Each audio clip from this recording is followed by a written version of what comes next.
Maigret in Vichy. Chapter 1. "Do you know them?" Madame Maigret asked in an undertone, as her husband turned around to look at a couple they had just passed. The man had also turned around and was smiling. He even gave the impression he was about to retrace his steps to shake Maigret's hand.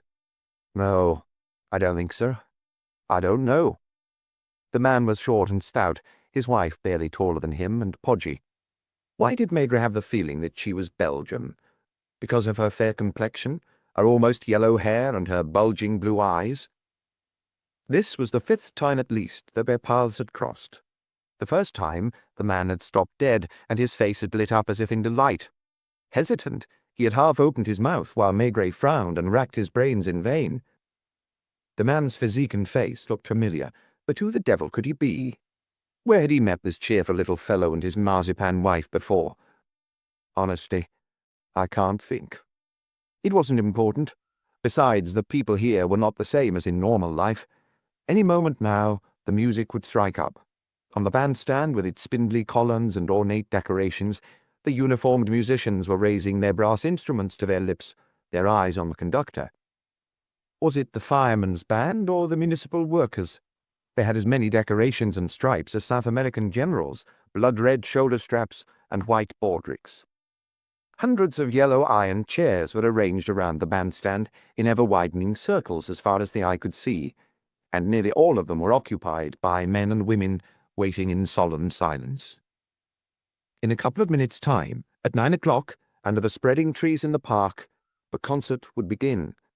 After a muggy day, the evening air was almost chilly, and the breeze made the leaves rustle softly, while the light from the rows of lamp-posts with milky globes made pools of a paler green on the dark grass. "Don't you want to sit down?" There were a few free chairs, but they never sat down. They walked at a leisurely pace. Other visitors were strolling around aimlessly like them, half listening to the music, couples, but also many on their own, men and women who were nearly all past middle age. It was a little unreal. The casino was lit up, white and sumptuous, with over-elaborate 1900-style mouldings. At certain moments, time seemed to have stood still, until a car horn sounded on Rue Georges Clemenceau. "She's here," whispered Madame Maigret, jerking her chin. It had turned into a game. She'd got into the habit of following her husband's gaze, and she could tell when he was surprised or intrigued. What else did they have to do with their days? They ambled around casually. From time to time they paused, not because they were out of breath, but to admire a tree, a house, the play of light and shadow, or a face. They could have sworn they'd been in Vichy for an eternity, whereas this was only their 5th day.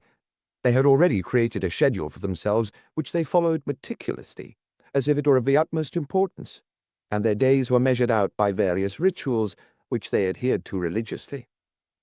Was Maigret really being serious? His wife sometimes wondered, darting furtive glances at him. He was different from when they were in Paris. His step was more languid, his expression less intense.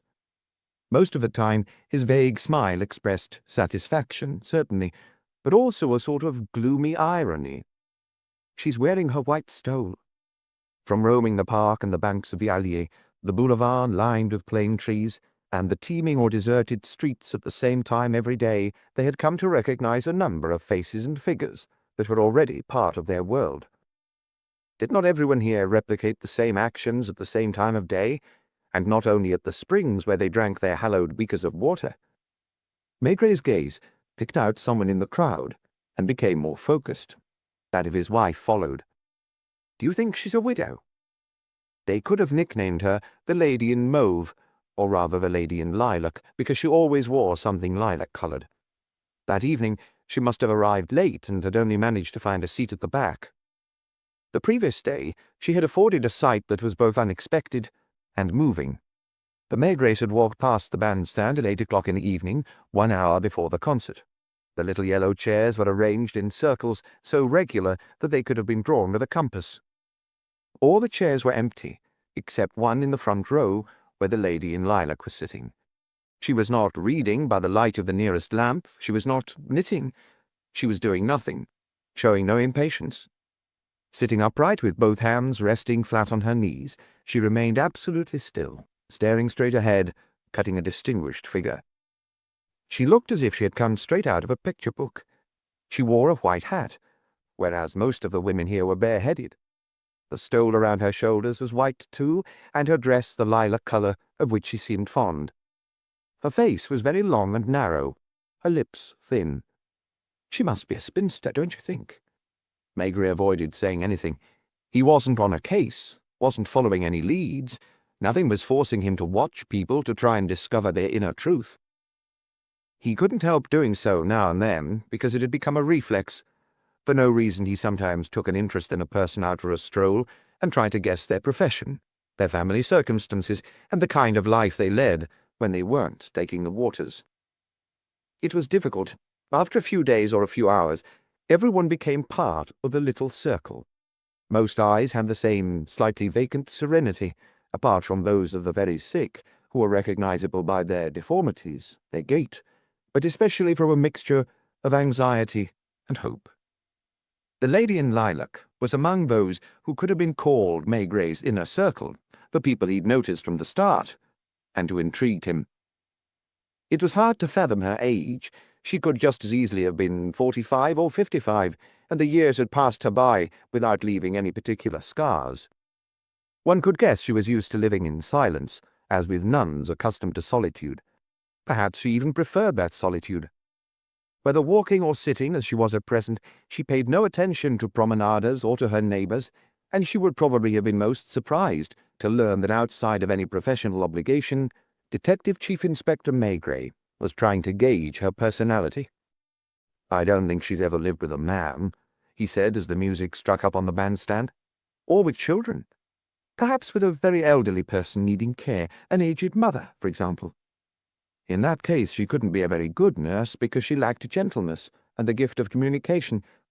If her gaze did not light on people but slid over them without seeing them, it was because it was turned inwards. It was herself, and only herself, that she looked at, and she probably derived a secret satisfaction from doing so. Shall we walk around the park?" They weren't there to listen to the music. It was simply part of their routine to go past the bandstand at that time, and besides, there wasn't a concert every day. On some evenings, that area of the park was almost deserted. They strolled across it, turned right, and set out down the tree-lined avenue that ran parallel to a street full of neon signs. There were hotels, restaurants, shops, and a cinema. They hadn't been there yet. It wasn't on their itinerary. Some people were following the same route, almost at the same pace. Others were going in the opposite direction. A few took a shortcut to the casino theatre, where they'd arrive late, and there were glimpses of the occasional dinner jacket or evening gown. Elsewhere, these folks led different lives in different neighbourhoods of Paris, in provincial towns, or in Brussels, Amsterdam, Rome, or Philadelphia. They belonged to particular social circles that had their rules, their taboos, and their passwords. Some were wealthy, others poor. There were invalids whose lives the treatment merely prolonged, and others whom it enabled to spend the rest of the year without having to worry too much about their health. Here they all mingled. For Maigret, it had all begun uneventfully one evening when they were having dinner at the Pardons. Madame Pardon had cooked pressed duck, one of her specialities, which Maigret loved. "Isn't it any good?" she'd asked anxiously, seeing Maigret eat only a few mouthfuls, whereas Pardon suddenly looked at his guest with concern. "Are you in pain?" "Not really. It's nothing." Even so, the doctor noticed that his friend's face was pale and that there were beads of sweat on his forehead. He said no more during the meal. Maigret had barely taken a sip from his glass. When offered a vintage Armagnac with a coffee, he raised his hand. "Not tonight. I'm sorry." "Only later," Pardon said quietly. "Shall we go into my consulting room for a moment?" Maigret followed him reluctantly. For some time he had foreseen that this would happen one day, but he kept postponing that day. The doctor's consulting room was neither big nor luxurious. On the desk, a stethoscope lay next to vials, tubes of ointment, and paperwork, and the bed where patients were examined seemed to have retained the deep imprint of the last one. "What's wrong, Maigret?" "I don't know. Age, probably." 52? 53. I've had a lot of work recently. Worries. No sensational cases, nothing exciting. On the contrary. On the one hand, lots of red tape because we're in the middle of overhauling the police judiciaire, and on the other, this spate of attacks on lone girls and women, sometimes involving rape. The press is making a hoo-ha, and I don't have enough men to set up the necessary patrols without decimating the department. Are you having problems with your digestion? Occasionally. Sometimes, like this evening, my stomach's in a knot. I have a pain, or rather a sort of tightening of my chest and abdomen. I feel heavy, tired. Would you mind if I examined you? His wife in the next room must have guessed. Madame Pardon, too. And that bothered Maigret. He had a horror of anything even remotely connected with illness. As he removed his tie, jacket, shirt, and vest, he recalled one of his adolescent notions. I can't live, he denounced at the time, with pills, potions, a diet, reduced activity. I'd rather die than be an invalid. His idea of an invalid was someone who was forever listening to their heart, worrying about their stomach, their liver, or their kidneys, and exhibiting their naked body to the doctor on a regular basis. He no longer wished to die young, but he was putting off the time when he would become ill.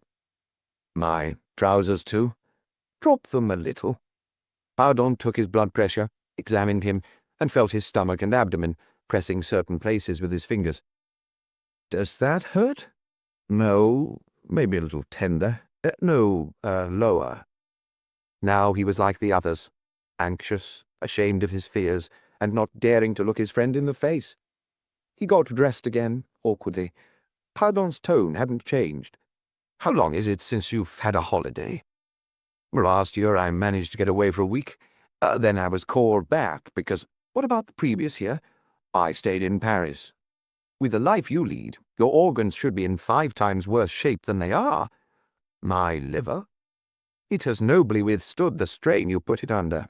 It's slightly enlarged for certain, but not hugely swollen, and it has maintained its elasticity. What's wrong? Nothing specific. More or less everything. You're tired, that's a fact, and it's not a 1-week holiday that will rid you of that fatigue. How do you feel when you wake up in the morning? Crabby. That made Pardon laugh. Do you sleep well? My wife says I'm restless and that I sometimes talk in my sleep. You're not filling your pipe. I'm trying to smoke less. Why? I don't know. I'm also trying to drink less. Have a seat. Pardon sat down too, and at his desk looked more like a doctor than in the dining room or the living room. Now, listen to me. You're not ill, and you enjoy exceptional good health, given your age and your occupation, so get that into your head once and for all. Stop worrying about the odd twinge and vague aches and pains, and don't start being nervous about climbing stairs. How do you know? And you, when you question a suspect, how do you know? They both smiled. Now we're in late June. Paris is sweltering. You're going to take a nice holiday without leaving an address if possible. In any case, you must avoid telephoning kiddies or fair every day. I could do, said Maigret gruffly. Our little house in Mont-sur-Loire. You'll have time to enjoy that once you're retired. This year, I have other plans for you. Do you know Vichy? I've never set foot there, even though I was born less than 50 kilometers away near Moulins. In those days, people didn't all have cars. By the way, does your wife have a driving license?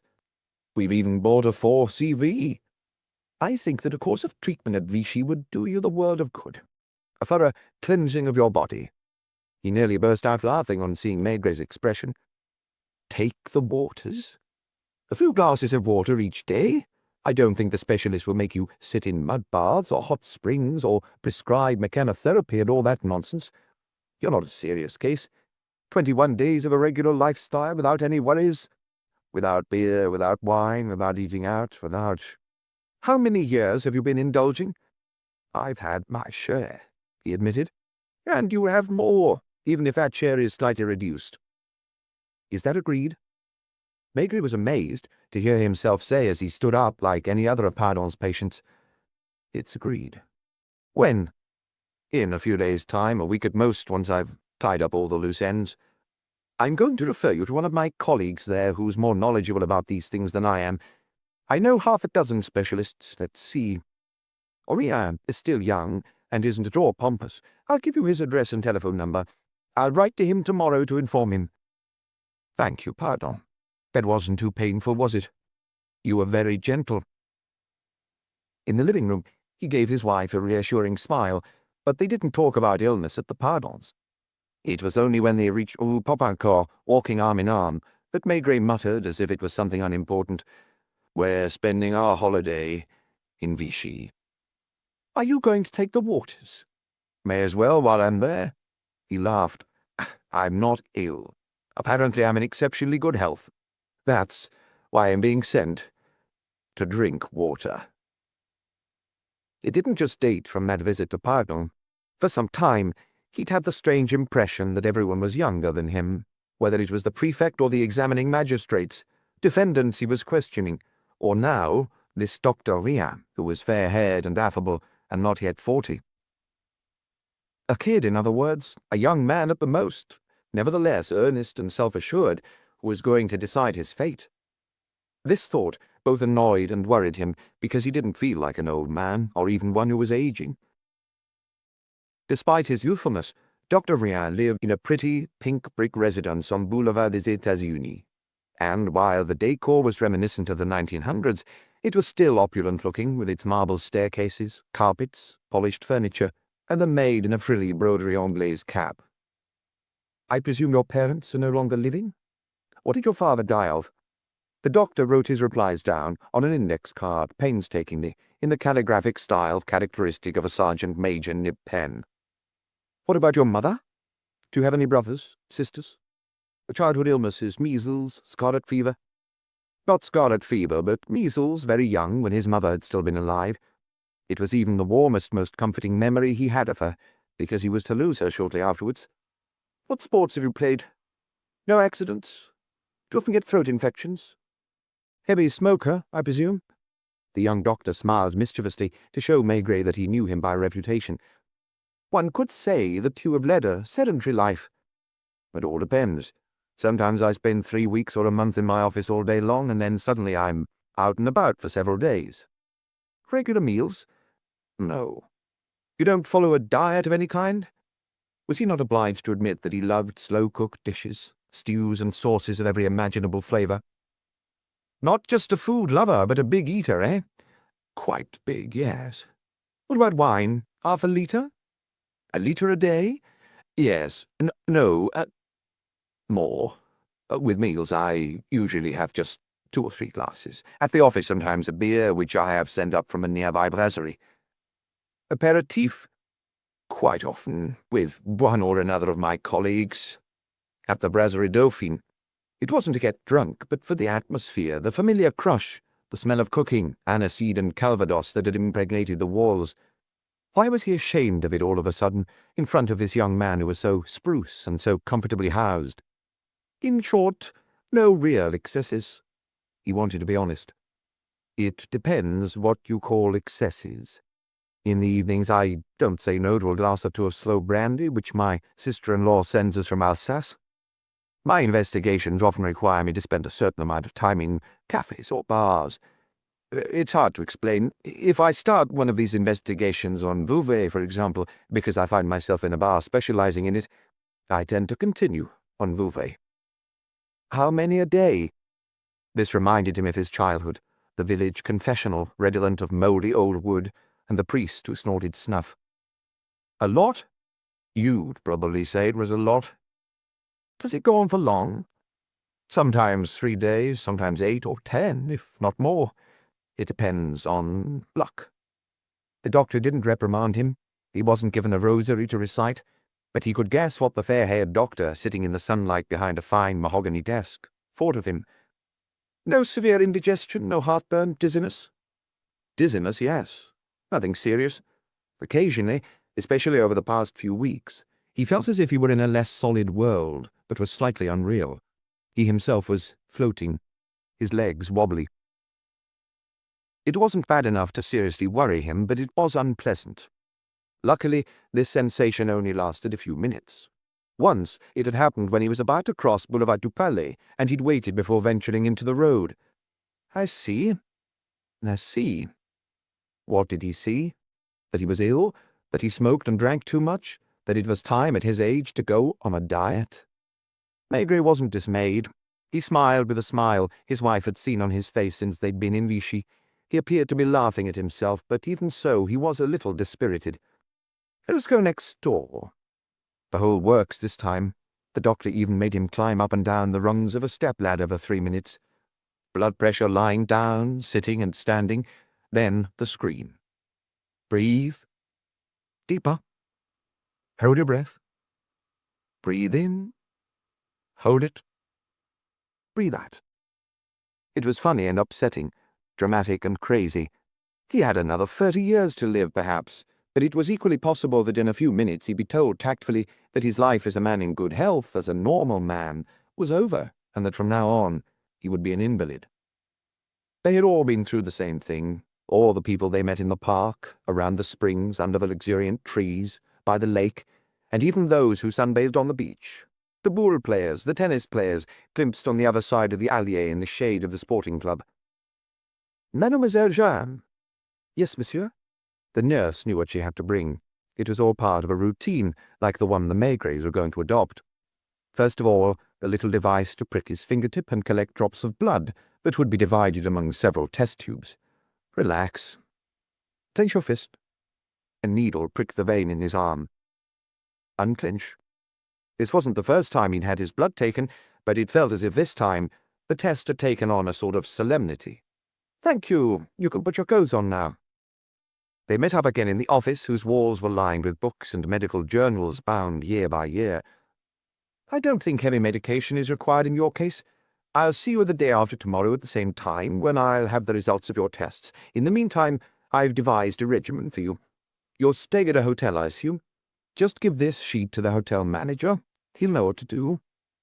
A printed card with 2 columns. In one, dishes that were allowed, and in the other, dishes that were prohibited. There were even sample menus on the back. "I don't know whether you're aware of the therapeutic benefits of the various springs. There used to be a little book on the subject written by 2 of my colleagues, but I think it's out of print. We're going to try, first of all, to alternate the waters of 2 springs, Chamel and Grand Grille, both of which you'll find in the park." The 2 men were solemn. Maigret didn't feel like shrugging or laughing while the doctor scribbled on a notepad. "Are you in a habit of rising early and having breakfast?" "I see. Is your wife here with you?" "In that case, I shan't send you across town on an empty stomach. Let's see. Start in the morning at around 10:30 at the Grand Grille. You'll find chairs to sit on, and if it's raining, a big glazed hall. Drink a glass of water every half hour, 3 times, as hot as you can manage. In the afternoon at around 5, do the same thing at the Chamel spring. Don't be surprised if the next day you feel a bit lethargic. It's a temporary effect of the treatment. Besides, I'll see you again then." All that was already ages ago.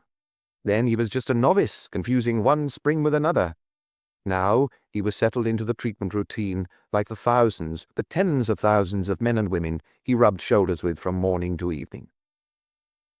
Sometimes all the little yellow chairs in the park were taken, like in the evening around the bandstand, each person waiting until it was time to go and drink their 2nd, 3rd, or 4th dose.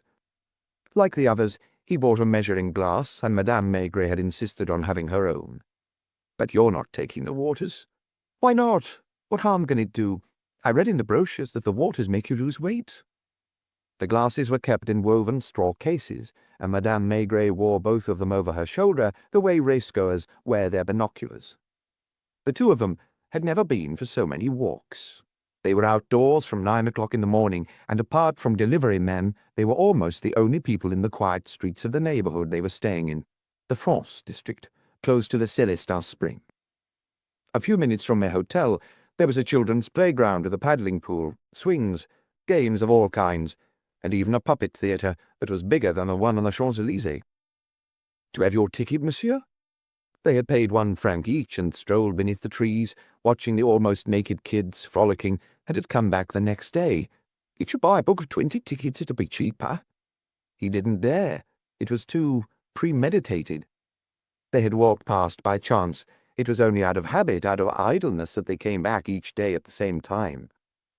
After that, they also stopped at the area reserved for the boule players, and Maigret solemnly watched 2 or 3 games, seeing under the same tree the tall, thin man who only had one arm, but was the best thrower. In another foursome, where the accent of the South could be heard, an elegantly dressed man with a rosy complexion and very white hair played with dignity, and the others called him Senator. A little further on, the beach began, with the Coast Guard's hut and the boys marking out the bathing area, and there too sat the same people under the same beach umbrellas. "Aren't you bored?" his wife had asked him on the second day. "Why?" he asked in surprise. Because he wasn't bored. He was gradually adapting to a new pace, different habits. He noticed with amazement that he automatically filled his pipe on arriving at the Bellerive Bridge, and he filled another at the yacht club, where from the shore they watched the young boys and girls water skiing. "Don't you think it's a dangerous sport?" "Why?" And finally, the park, the glasses of water which a member of staff filled for them from the spring, and which they sipped slowly. The water was hot and salty. At the Chamel spring, the water tasted strongly of sulphur, and Maigret hastily lit a fresh pipe. Madame Maigret was astounded to find him so docile, so calm, and sometimes it even worried her. That was when she found out that in a way he was playing the detective. He studied people as if he couldn't help it, noted the slightest details, and classified them by category.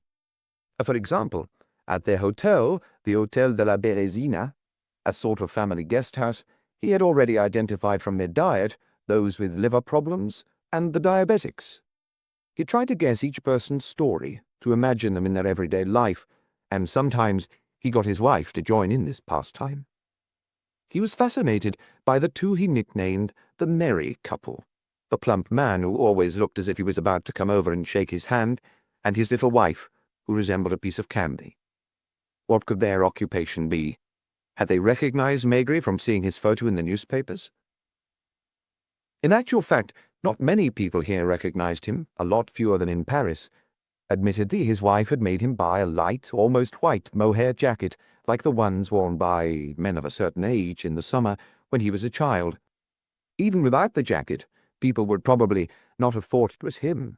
He was certain that those who frowned on glancing at him or who turned around said to themselves, "Fancy that! He looks just like Maigret." But they didn't think he was Maigret, and in truth, he was so little like himself.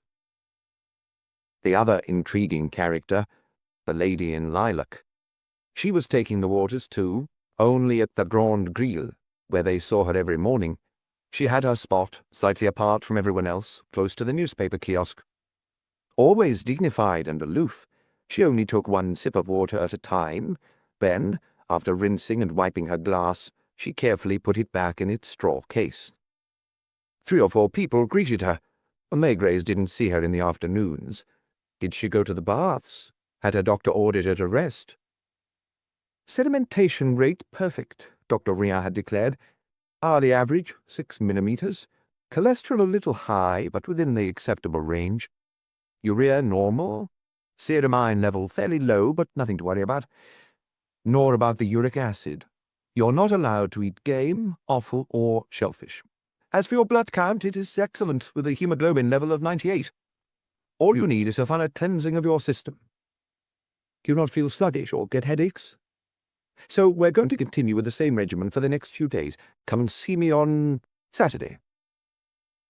That evening, which was a bandstand concert evening, they didn't see the lady in lilac leave, because they never stayed to the end of the concert, but returned early to the France neighborhood, with its empty streets, freshly painted facades, and the Hôtel de la Bérésina, whose double-entrance door was flanked by 2 shrubs in containers.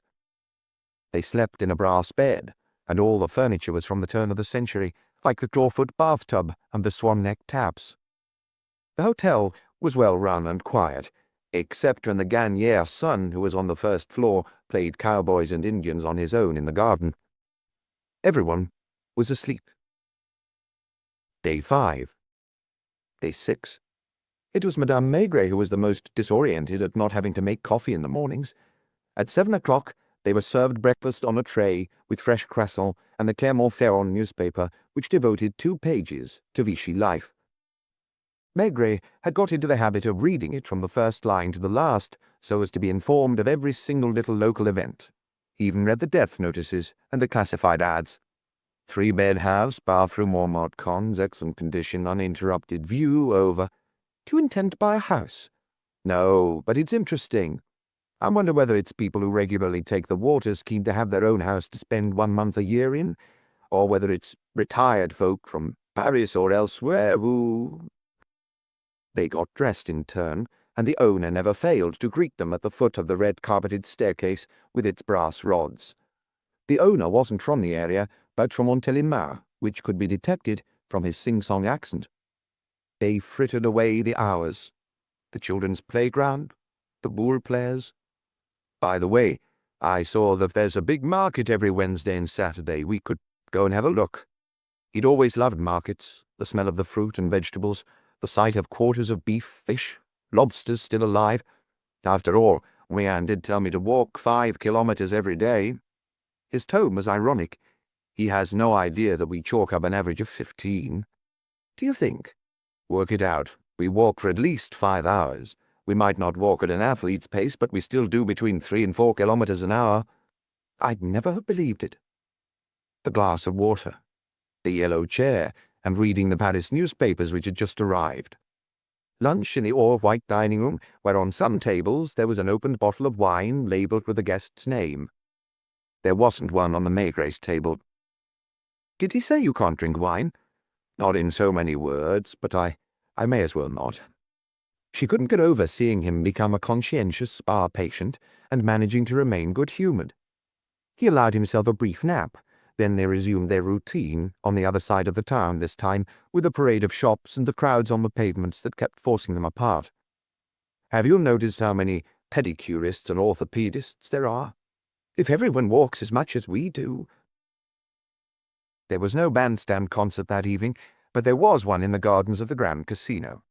The brass band was replaced by string instruments, and the music was more solemn, like the faces of the audience.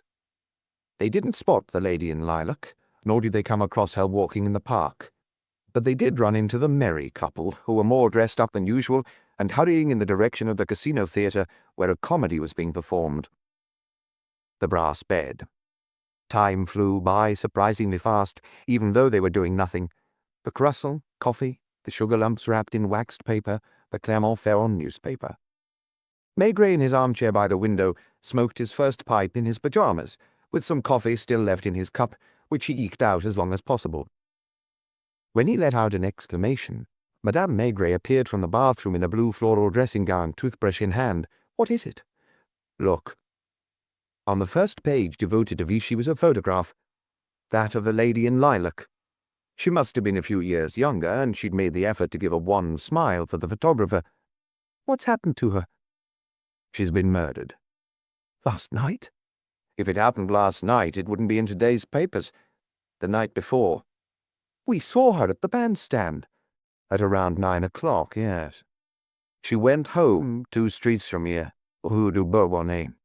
I had no idea we were almost neighbours. She took off her stole and her hat and went into the sitting room on the left of the hallway. How was she killed? She was strangled. Yesterday morning her lodgers were surprised not to hear any noise coming from the ground floor. She's not here to take the waters? She lives in Vichy. All year round she owns the house and rents out furnished rooms on the first floor. Maigret remained seated, and his wife knew what an effort that was for him. Do you think it's a financially motivated murder? The killer searched the place thoroughly, but doesn't appear to have taken anything. A few pieces of jewelry and a sum of money were even found in a drawer that had been opened. She wasn't raped, no. He gazed at the window in silence. Do you know who's in charge of the investigation? Of course not. Lecoeur, who was one of my inspectors and is now head of the Clermont-Ferrand Police Judiciaire. He's here. He doesn't have any idea that I am, too. Do you plan to go and see him? Maigret didn't answer straight away. Chapter 2. It was 5 to 9, and Maigret still hadn't answered his wife's question. It was as if it was a matter of honour for him to behave exactly as on the other mornings and keep to their Vichy routine without departing from it in the least. He had read the newspaper to the end as he finished his coffee, then shaved, listening to the news on the radio as usual. At 8:55, he was ready, and the two of them descended the red-carpeted staircase with brass rods. The owner, in a white jacket, a chef's hat on his head, was waiting for him in the hallway. "Well, Monsieur Maigret, we're taking good care of you here in Vichy, even going so far as to offer you a juicy murder." Maigret managed a vague smile. "You'll be handling it, I hope. What happens outside Paris isn't under my authority." Madame Maigret was watching him. She thought he wouldn't notice, but he was aware of it. Instead of going down Rue d'Auvergne towards the river and the children's playground, he turned right, looking all innocent. True, they sometimes varied their itinerary, but always on the way back from town. She was in awe of her husband's sense of direction. He hadn't consulted any maps. He gave the impression of wandering aimlessly, diving down little back streets that seemed to be taking him away from his destination, and she'd be taken by surprise when she suddenly recognized the facade of their hotel, the two shrubs in their green containers. This time, he turned right again, then again, and they spotted a dozen or so onlookers on a pavement, gazing upwards. A little glint came into Madame Maigret's eyes. Maigret appeared to hesitate. He crossed to the other side of the street, stopped to empty his pipe, banging it against his heel, and slowly filled another. It made him look like a big child, and at times like these, she felt a rush of affection. A struggle was taking place inside Maigret. Finally, as if he didn't know where he was, he mingled with a group of curious spectators, and he too stared up at the house opposite, outside which a car was parked, and nearby a police officer was standing guard. The house was elegant, like most of the others in the street. The facade had been repainted white tinged with pink quite recently, and the shutters and balcony were almond green. On a marble plaque was the name in fancy English lettering, Les Iris. Madame Maigret guessed at the conflict going on inside him. He hadn't wanted to go to the police headquarters, just as right now he hadn't wanted to cross the street and tell the police officer who he was and gain admission to the house. There wasn't a cloud in the sky. The street was clean, the air clear, light, joyful. A few houses further down, a woman was beating her carpets at the window, watching the spectators with a pitying look. But the previous day, when the murder had been discovered and the police had arrived in large numbers, hadn't she herself mingled with the neighbors to stare at a facade which she'd been familiar with for years? Some exchanged opinions. Apparently it was a crime of passion. Don't be ridiculous. She was nearly 50. On the first floor, a face with dark hair and a pointed nose could be made out behind the windows, and sometimes in the background, the shape of a man was still young. The door was white. A milk float went past, and bottles were deposited on most doorsteps. The milkman walked towards the white door, holding a bottle of milk. The police officer said something to him, probably that there was no point, but the milkman shrugged and left the bottle anyway. Was anyone going to notice that Maigret? He couldn't stay there indefinitely. Just when he was about to set off again, a tall young man with a mop of hair appeared in the doorway, crossed the street, and walked straight up to him. "The chief superintendent would like you to come and see him." His wife managed to suppress a smile. "Where should I wait for you?" she asked. "In our usual spot, at the spring." Had he been recognized through the window? He crossed the road in a dignified manner, trying to put on a grumpy expression. The hallway was cool, and on the right was a bamboo coat rack where 2 hats hung. He added his, a straw boater which his wife had made him buy, at the same time as the mohair jacket he was a little ashamed of. "Come in, Chief." A familiar jovial voice, a face and a shape that Maigret recognized at once. Lacoeur. They hadn't seen each other for 15 years, when Désiré Lacoeur, an inspector at the time, had still been part of Maigret's team at Quai des Orfèvres. "Yes, Chief, we gain experience, a paunch, and strikes. Here I am, Chief Superintendent in Clermont-Ferrand, which is why I'm landed with this exasperating case. Come in." He showed him into a small sitting room, blue with smoke, and sat down at the table serving as a temporary desk, which was strewn with papers. Maigret lowered himself gingerly onto a delicate Louis XVI chair, and there must have been a questioning look in his eyes, because Lacoeur hastily said, "You're probably wondering how I knew you were here. First of all, Wanet, whom you haven't met and who is head of the Vichy police, saw your name among the hotel index cards. Naturally, he didn't dare disturb you, but his men see you walk past every day. Apparently, Even the Coast Guards are wondering when you'll decide to play Boule. Each morning you seem to be more and more interested in the game, to the point. Did you get here yesterday? From Clermont-Ferrand, of course, with 2 of my men, including young Dissel, who brought you in from the street. I was loath to send him to fetch you. I said to myself that you're here to take the waters, not to give us a hand. I also knew that if you were intrigued by the case, you'd end up. Now Maigret really looked grumpy. A financially motivated murder? He growled. Definitely not. A crime of passion. Unlikely, I say that, but after 24 hours, I'm barely any the wiser than when I arrived yesterday morning. He rummaged among his papers.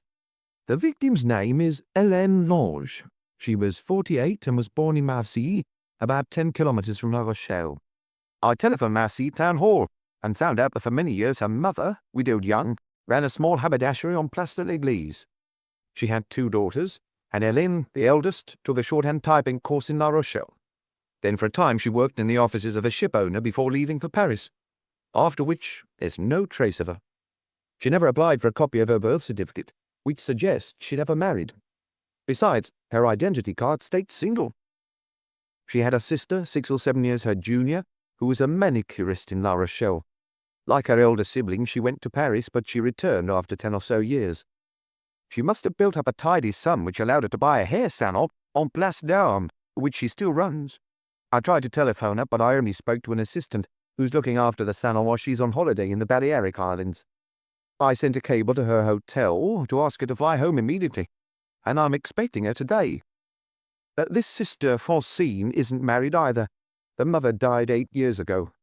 We're not aware of any other family. Maigret, despite himself, had his professional countenance.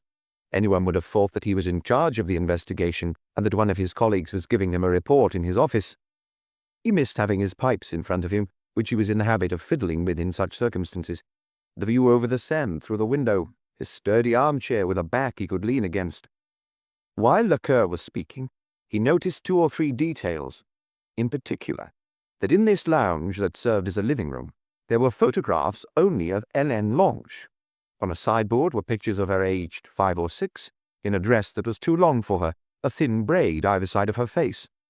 On the wall, a larger portrait by a skilled photographer showed her aged around 20, in a romantic pose, a gaze, ethereal. In a third, she was standing at the edge of the sea. She was wearing not a bathing costume, but a white dress fluttering towards the left in the breeze like a flag, and she was holding a light-coloured, broad-brimmed hat in both hands. Do you know when and how the murder was committed? It's hard to piece together the events. We've been working on it since yesterday morning, but we've barely made any progress. The day before yesterday, that is, Monday evening, Hélène Lang had dinner alone in her kitchen. She washed the dishes, because we didn't find any dirty crockery, got dressed up, and went out after switching off all the lights. If you want to know, she ate 2 soft-boiled eggs. She was wearing a mauve dress and a white woolen stole, as well as a hat that was also white. Maigret hesitated, but finally couldn't resist the urge to announce, I know. Have you already investigated? No, but on Monday evening I glimpsed her sitting in front of the bandstand where there was a concert playing. You don't know when she left the park?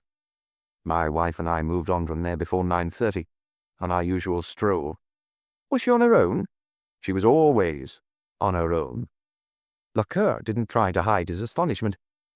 Had you noticed her on other occasions? A smiling Maigret nodded. Why? Here we spend our time walking, and automatically people look at one another. They also meet at the same times in the same places. Do you have an idea?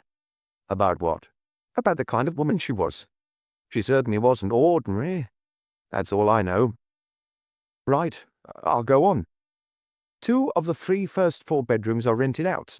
The first is occupied by an engineer from Grenoble, a certain Maleski, and his wife. They left the house a few minutes after Mademoiselle Lang to go to the cinema, and they only got back at 11:30. All the shutters were closed, as usual, but light could be seen between the slats of those on the ground floor. Once in the hallway, they noticed that there was light coming from under the door of the lounge, and from Mademoiselle Lange's bedroom, which is on the right. Did they not hear anything? Maleski didn't hear anything. His wife, although very uncertain, spoke of a murmur of voices. They went to bed almost immediately, and nothing woke them until the next morning. The other lodger is called Madame Virvaux, a widow who lives in Rue Lamarck in Paris. She's an imposing person in her early 60s who comes to Vichy every year to shed a few kilos. It's the first time she's rented a room for Mademoiselle Lang. In previous years, she stayed at a hotel. People say she used to lead a different lifestyle, that her husband was a wealthy man but was too generous, which has left her in difficult circumstances. In short, she's dripping with fake jewellery and talks like a character in a bad play. She went out at 9 p.m. She saw no one and left the house in total darkness. Does each lodger have their own key? Yes. The Vieuveux widow went to the Carlton Bridge Club, which she left just before midnight. She walked back, as usual. She doesn't have a car. The Maleskis have a little motor car, but rarely use it during their stay in Vichy, and most of the time it's kept in a local garage. Were the lights still on? Hold on, Chief. Of course, I wasn't able to question the Vieuveux woman until after the murder had been discovered and the whole street was in turmoil. I don't know if her imagination is as colourful as her taste in costume jewellery. She claims that on reaching the corner of the street, in other words, the intersection of Boulevard de la Salle and Rue du Bourbonnais, she almost bumped into a man. He hadn't been able to see her coming, and she swears he was startled and raised his hand to his face as if to avoid being recognised. But she recognised him anyway. No, she states that she'd be able to identify him all the same if she were to meet him face to face. He was very tall and very strong, a broad gorilla's chest, she says. He was walking fast, leaning forwards. She was frightened, but she still turned around to look at him as he hurried on his way into town. A man of what age? Not young, not old either. Very strong, terrifying. She almost ran, and only felt safe once the key was in the lock. Were lights still visible on the ground floor? That's the point, they were off, insofar as we can trust her testimony. She didn't hear anything. She went to bed so upset that she took a spoonful of peppermint spirit on a sugar lump. Who discovered the murder? I'll get to that, Chief. Mademoiselle Lang wanted to rent out her rooms to respectable people, but she wasn't prepared to provide meals, nor did she allow them to cook or even permit them to use a little spirit stove to make coffee in the morning. At around 8 o'clock yesterday morning, Madame Malesky came downstairs with her thermos to fill it with coffee at a nearby cafe and buy a croissant, as she did every day. She didn't notice anything out of the ordinary, nor when she returned. What surprised her was not hearing any noise, especially the second time, because Mademoiselle Lang usually rose early and could be heard moving from one room to the next. I wonder whether she's ill, she said to her husband while they ate, because the landlady was always complaining about her health. At 9 o'clock the couple went downstairs, whereas Madame Vieuveux was still in her room, and in the hallway they found Charlotte, dumbstruck. Charlotte? A little servant girl who Mademoiselle Lang employed every morning from 9 to 12 to clean the rooms. She cycles over from a village around 10 kilometres away, and she's a bit simple. All the doors are locked, she said to the Maleskis. On the other mornings, by the time she arrived, the ground floor doors and windows were open, because Mademoiselle Lang always said she needed some fresh air. Don't you have a key? No. If she's not there, I may as well go home. Malesky tried to open the door with the key to his room, but wasn't able to, and in the end, he called the police from the same bar where his wife had just gone to get the coffee. That's about all. The Vichy police lieutenant soon arrived with a locksmith. The key to the lounge door was missing. The other doors, that of the kitchen and the bedroom, were locked. In this lounge, here, to be precise, on the edge of the rug, Hélène Lang was lying, or rather she was curled up, and she wasn't a pretty sight, because she'd been strangled. She was still wearing her mauve dress, but she'd taken off her stolen hat, which we found on the coat stand in the hall. The various drawers were open and papers and cardboard boxes were scattered over the floor. No rape. Not even attempted. Nothing stolen either, as far as we can tell. The report in this morning's La Tribune is quite accurate. In a drawer, we found 5 100-franc notes. The victim's handbag had been searched, its contents strewn on the floor like the rest, including 400 francs in 10 and 20-franc notes, as well as some small change and a season ticket for the Grand Casino Theatre. How long ago did she buy this house? 9 years. She moved here from Nice, where she lived for a while. Did she work there? No. She lived in a modest apartment near Boulevard Albert Premier and seemed to be a woman of independent means. Did she travel? 2 or 3 day trips, practically every month. Does anyone know where she went? She was secretive about her comings and goings. What about here? The first 2 years she didn't take in lodgers. Then she rented out 3 rooms during the season, but all 3 weren't always occupied. That's the case at present. The blue room is empty, because there's the white room, the pink room, and the blue room. Maigret noticed something else. He could not see a single touch of green, not an ornament, not a cushion, or decoration. Was she superstitious? How do you know? One day she lost her temper because Madame Maleski had bought a bunch of carnations, and she told her that she didn't want those unlucky flowers in the house. Again, she told Madame Virveau that she was unwise to wear a green dress, and it would undoubtedly cost her dear. Did she have any visitors? Never, according to the neighbours. Post. From time to time a letter from La Rochelle. The postman has been questioned. Flyers. Bills from some shops in Vichy. Did she have a bank account? At the Crédit Lyonnais, on the corner of Rue Georges Clemenceau. You've been there, of course. She paid in regular amounts, around 5,000 francs every month, not always on the same date. In cash. Yes. During the season she deposited more because of the rent from her lodgers. Did she ever write cheques? To shops, nearly all in Vichy or Moulins, where she would go occasionally. Sometimes she paid by cheque for items she bought from Paris by mail order. You'll find a pile of catalogues in this corner. Lecoeur watched Maigret, whose cream jacket made him look very different from the man he knew from Quai des Orfèvres. What do you reckon, Chief? That I have to go. My wife's waiting for me. And your first glass of water? Oh, the Vichy police know that, too, he grumbled. Will you come back? The police judiciaire doesn't have an office in Vichy. Every night I drive back to Clermont-Ferrand, which is only 60 kilometers away. The police chief here has offered to put a room and a telephone at my disposal, but I prefer to work at the scene. My men are trying to find passers-by or neighbours who might have seen Mademoiselle Lange on Monday evening, when she returned home, because we don't know whether there was someone with her, or whether she met someone in the street. Or whether— I'm sorry, my friend, my wife— Of course, Chief. Maigret was torn between his curiosity and his routine. He was a little annoyed with himself for having turned right instead of left on leaving the Hôtel de la Bérésina. He'd have paused as he did every morning at the children's playground. Then further on, he'd have watched the boule players. Had Madame Maigret gone on their daily promenade alone, stopping at each of their usual places? Wouldn't you like a lift? My car's outside, and young Dissel would be only too happy to— No, thank you. I'm here to walk. And he walked, alone, striding quickly, to make up for lost time.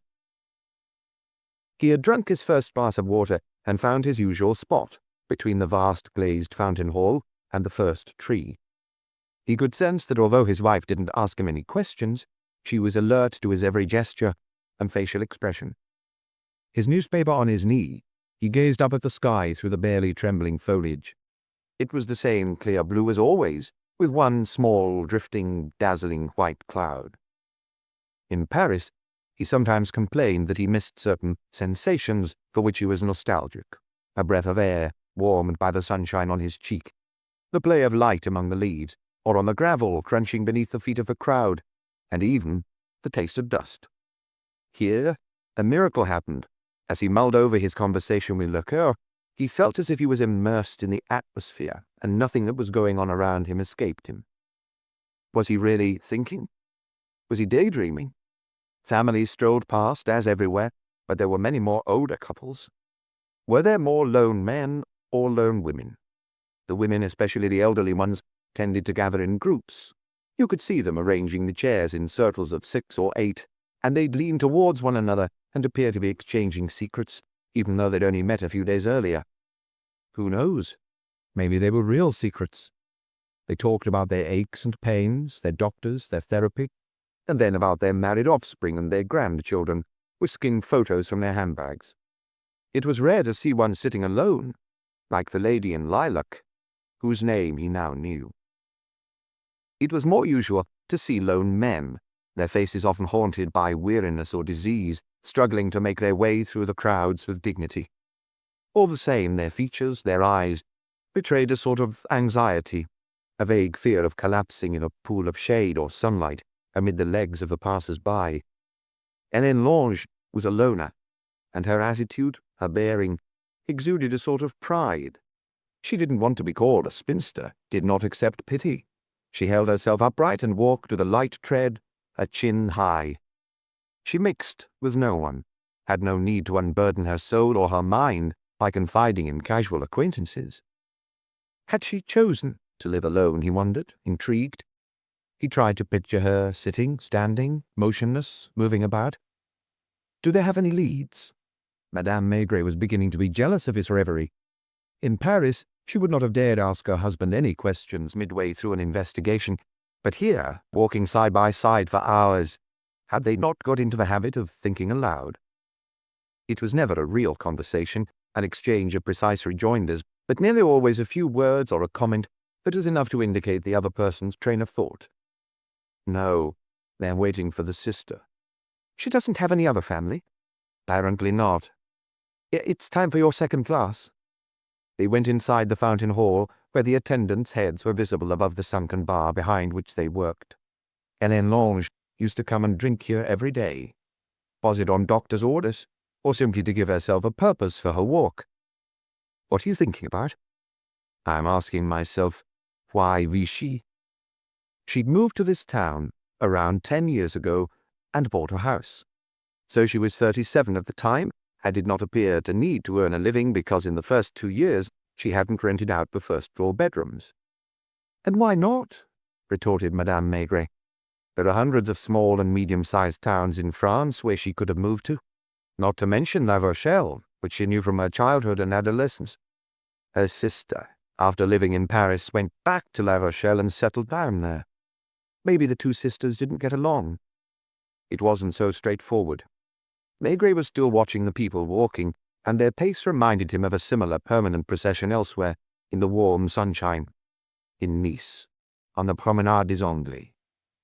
Because before coming to Vichy, Hélène Lang had lived in Nice for 5 years. She lived in Nice for 5 years, he said aloud. A lot of people with small private incomes. Quite. People with small private incomes, but also people from every walk of life, just like here. I was wondering the day before yesterday what the crowd strolling in this park and sitting on the chairs reminded me of. It's the same as on the seafront in Nice. Crowds from so many different backgrounds that they become neutral. Here, too, there must be former stage and screen celebrities. We discovered a neighborhood of opulent mansions where you could still glimpse men servants in striped waistcoats. In the hills you could make out luxurious secluded villas. Like in Nice. What do you infer from that? Nothing. She was 32 when she moved to Nice, and she was as alone there as she was here. In general, solitude sets in later. There is such a thing as heartache. I know, but it doesn't cause a face like that. There are also broken relationships. 95% of women remarry. What about men? He gave her a broad smile and said without her realizing that he was joking, 100%. In Nice, there was a floating population, branches of Paris shops and several casinos.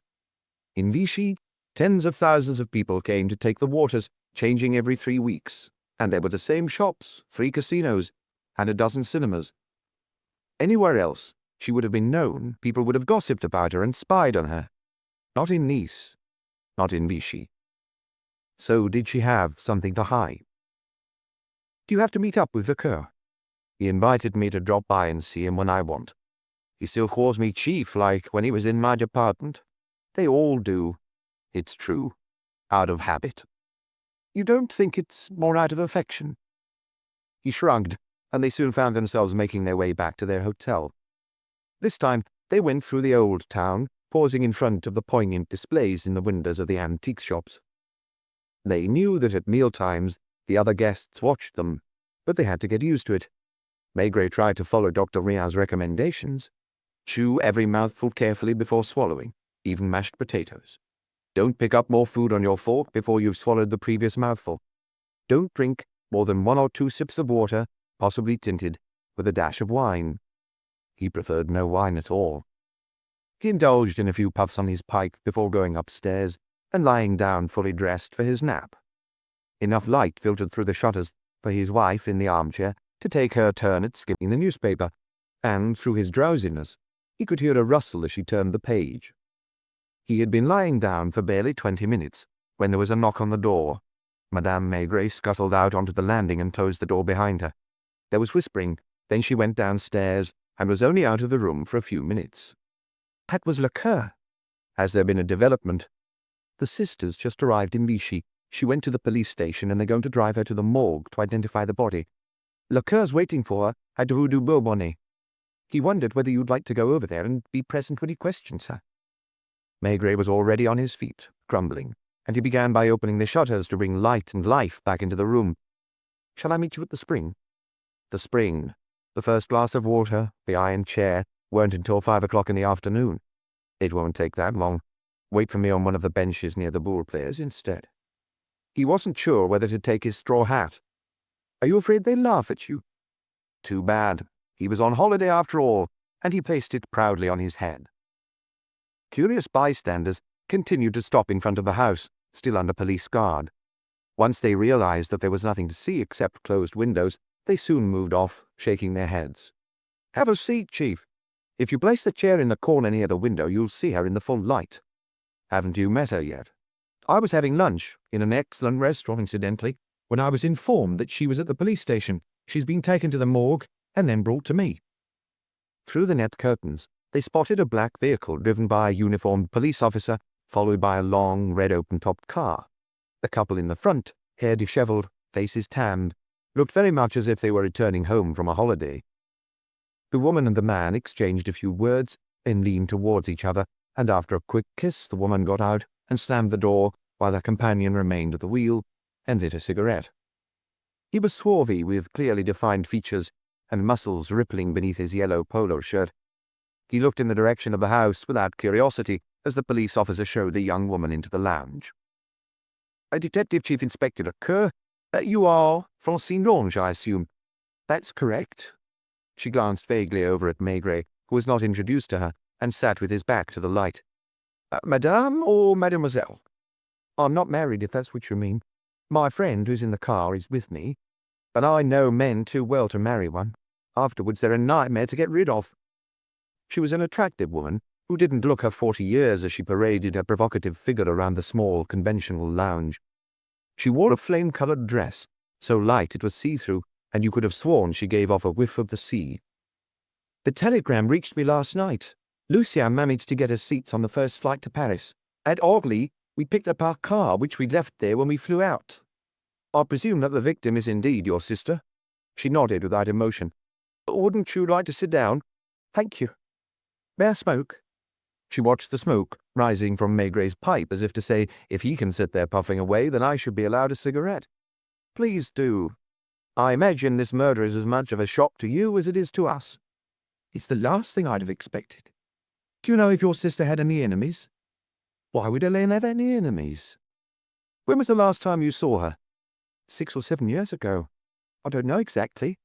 I remember that it was in winter and there was a storm.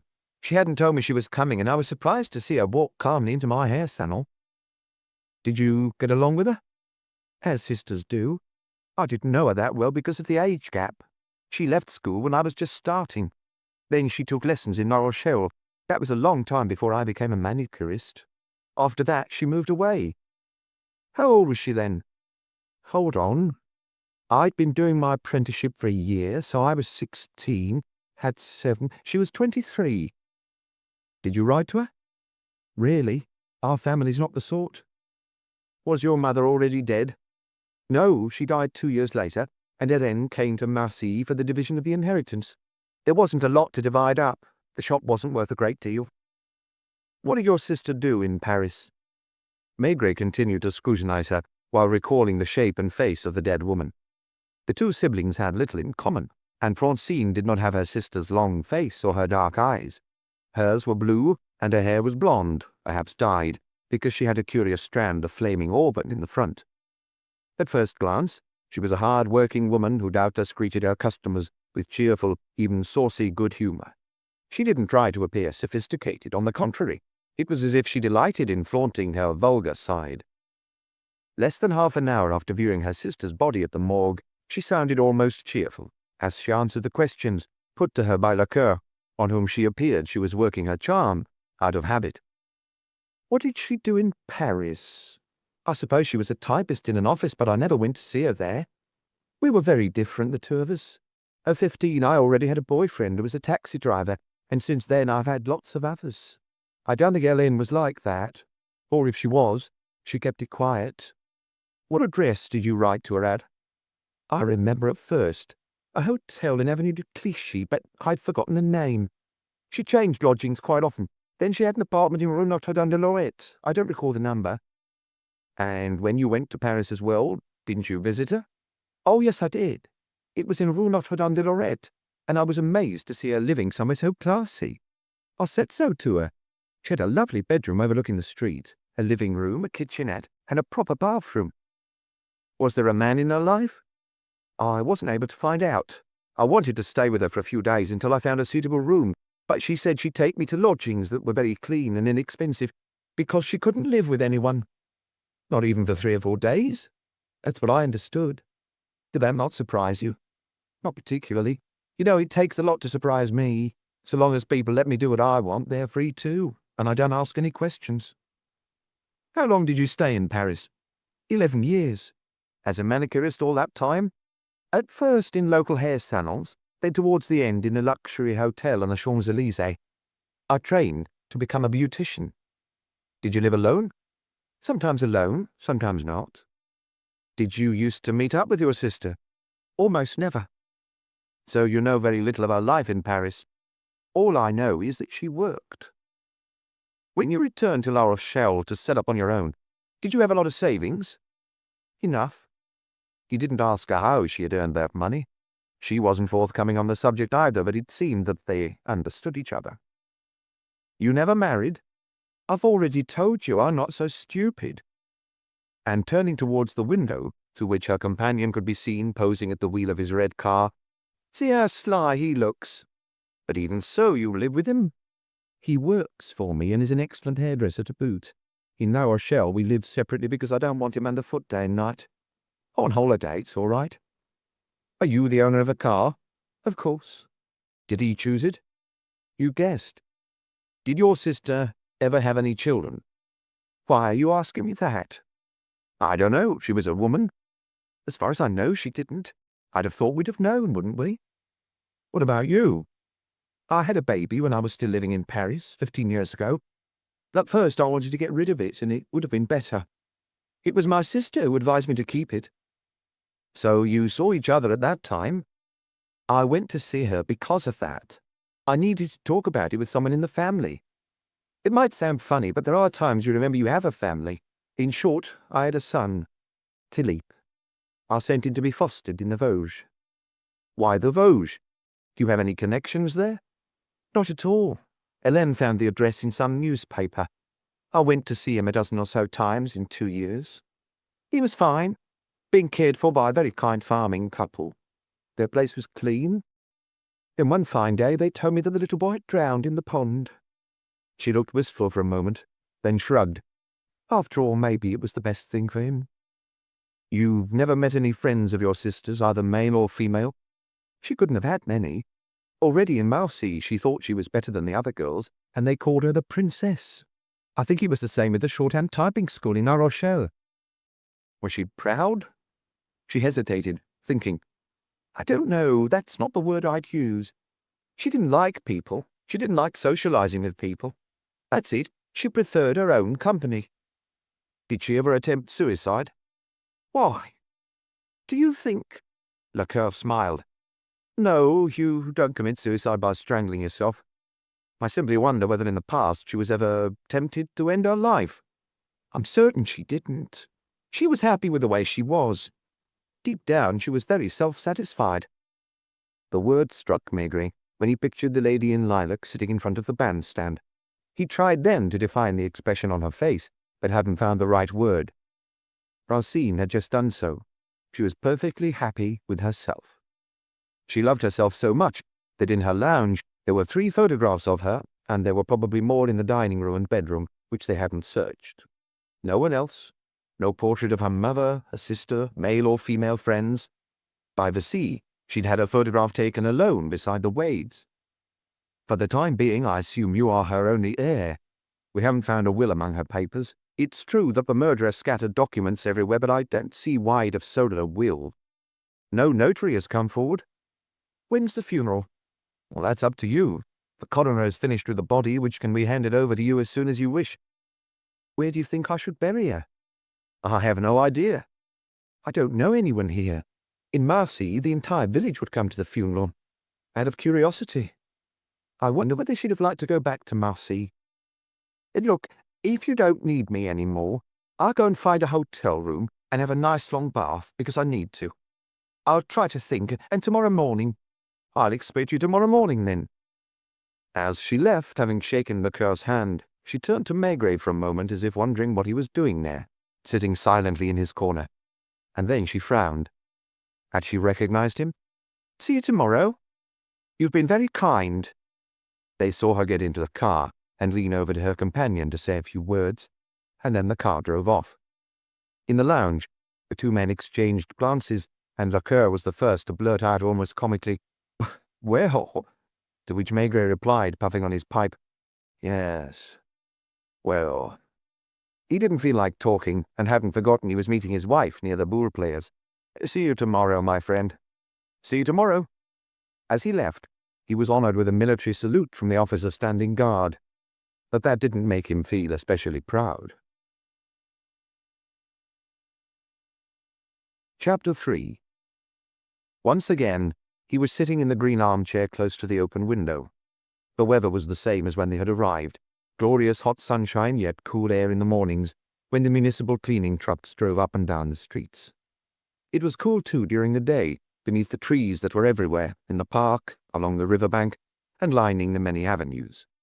He had eaten his 3 croissants. His cup of coffee was still half full. His wife next door was running a bath, and he could hear the footsteps of the guests on the floor above, who had just risen. It was not without irony that he was slipping so easily into these new habits. Wherever he was, he inevitably created a routine which he obeyed as if he had no choice. It could be said that each of his investigations in Paris had its own pace, with its pauses in particular cafes and bars, particular smells, and particular quality of light.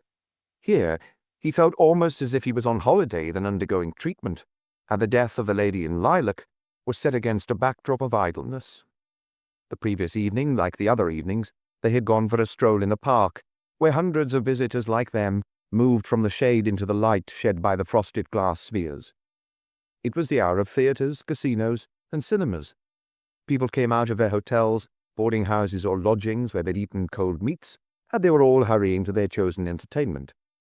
Many were content to sit on the yellow iron chairs with their romantic curves, and Maigret had automatically looked for the upright, dignified form, with her long face, high chin, and gaze, that was both nostalgic and steely.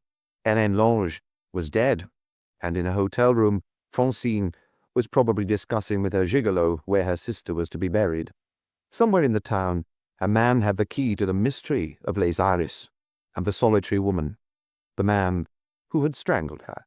Was he still out walking in the park, or was he on his way to a theatre or cinema right now? Maigret and his wife had gone to bed without talking about it, but they both knew that it was on the other's mind. He lit his pipe and turned the page of his newspaper to find the local news. He frowned on seeing a photograph of himself, splashed over 2 columns, a shot he'd never seen, taken without his knowledge when he was drinking one of his daily glasses of water. Beside him, about a third of his wife's form was visible, and behind him, 2 or 3 anonymous faces. Maigret to investigate? Out of discretion, we had not informed our readers of the presence among us of Detective Chief Inspector Maigret, who is in Vichy, not on a case, but to enjoy, like so many other illustrious figures before him, the therapeutic benefits of our waters. But will the inspector be able to resist the urge to elucidate the mystery of Rue du Bourbonnais? Reportedly, he was seen outside the house where the murder took place, and is even said to be in contact with the affable Detective Chief Inspector Leclerc, head of the Clermont-Ferrand Police Judiciaire, who is in charge of the investigation. Will Inspector Maigret give priority to his treatment, or— He threw down the newspaper without anger, because he was used to this kind of rumor, shrugged, and stared vaguely out of the window. Until 9 o'clock, his movements were the same as on the other mornings, and when Madame Maigret appeared in a pink suit, they made their way quite naturally downstairs. "Have a good day, Monsieur Maigret, Madame." That was the owner's inevitable morning send-off. Maigret had already spotted 2 figures on the pavement, the glint of a camera lens. "They've been waiting for you for an hour." It's not the ones from La Montagne where you were mentioned this morning. They're from La Tribune, from Saint-Étienne." The man with the camera was a tall redhead. The other was short and dark with one shoulder higher than the other. They raced over to the entrance. "May we take a photo? Just one?" What was the point of saying no? He stood still for a moment between the two shrubs either side of the main door, while Madame Maigret retreated to the shadows. "Lift your head up a little, because of the hat." This was the first time in ages that he'd been snapped wearing a straw hat, and he only wore one in Monts-sur-Loire, an old gardener's hat. "Just one more, just a second shot. Thank you. Monsieur Maigret, may I ask if you really are handling the case? As head of the crime squad at Quai des Orfèvres, it is not my job to get involved with investigations outside Paris. But you're interested in this murder, aren't you? As are most of your readers. Does it not present a rather unusual character?" "I don't understand what you mean." "The victim was a loner. She didn't socialize at all. There doesn't appear to be any motive to—" "When we know more about her, the motive will probably become clear." It was a non-committal answer that didn't compromise him in any way. All the same, it contained a truth. Maigret was not the only one who'd been seeking for a long time to learn about murder victims' characters. Criminologists were attaching a growing importance to the dead person, even going so far in many cases as to place a large share of the blame on them. Was there not, in the life and behavior of Hélène Lang, something that predestined her somehow to die a violent death? The moment he first set eyes on her in the shady park, she had intrigued Maigret. True, others, like the merry couple, had also caught his eye. "Wasn't Inspector Lecoeur once part of your team?" "He used to work for the police judiciaire in Paris." "Have you seen him?" "Only to say hello to." "Will you see him again?" "Very likely." "Will you discuss the murder with him?"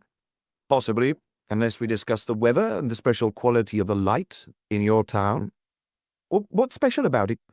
"A certain shimmer, a certain softness." "Do you plan to come back to Vichy next year?" "That depends on my doctor." "Thank you." They both jumped into an old car, while Maigret and his wife walked a few paces along the street.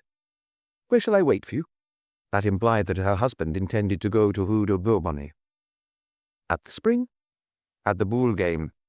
In other words, he didn't plan to stay with Lecoeur for long. He found him in the cramped lounge, busy on the telephone. "Oh, have a seat, Chief." "Hello?"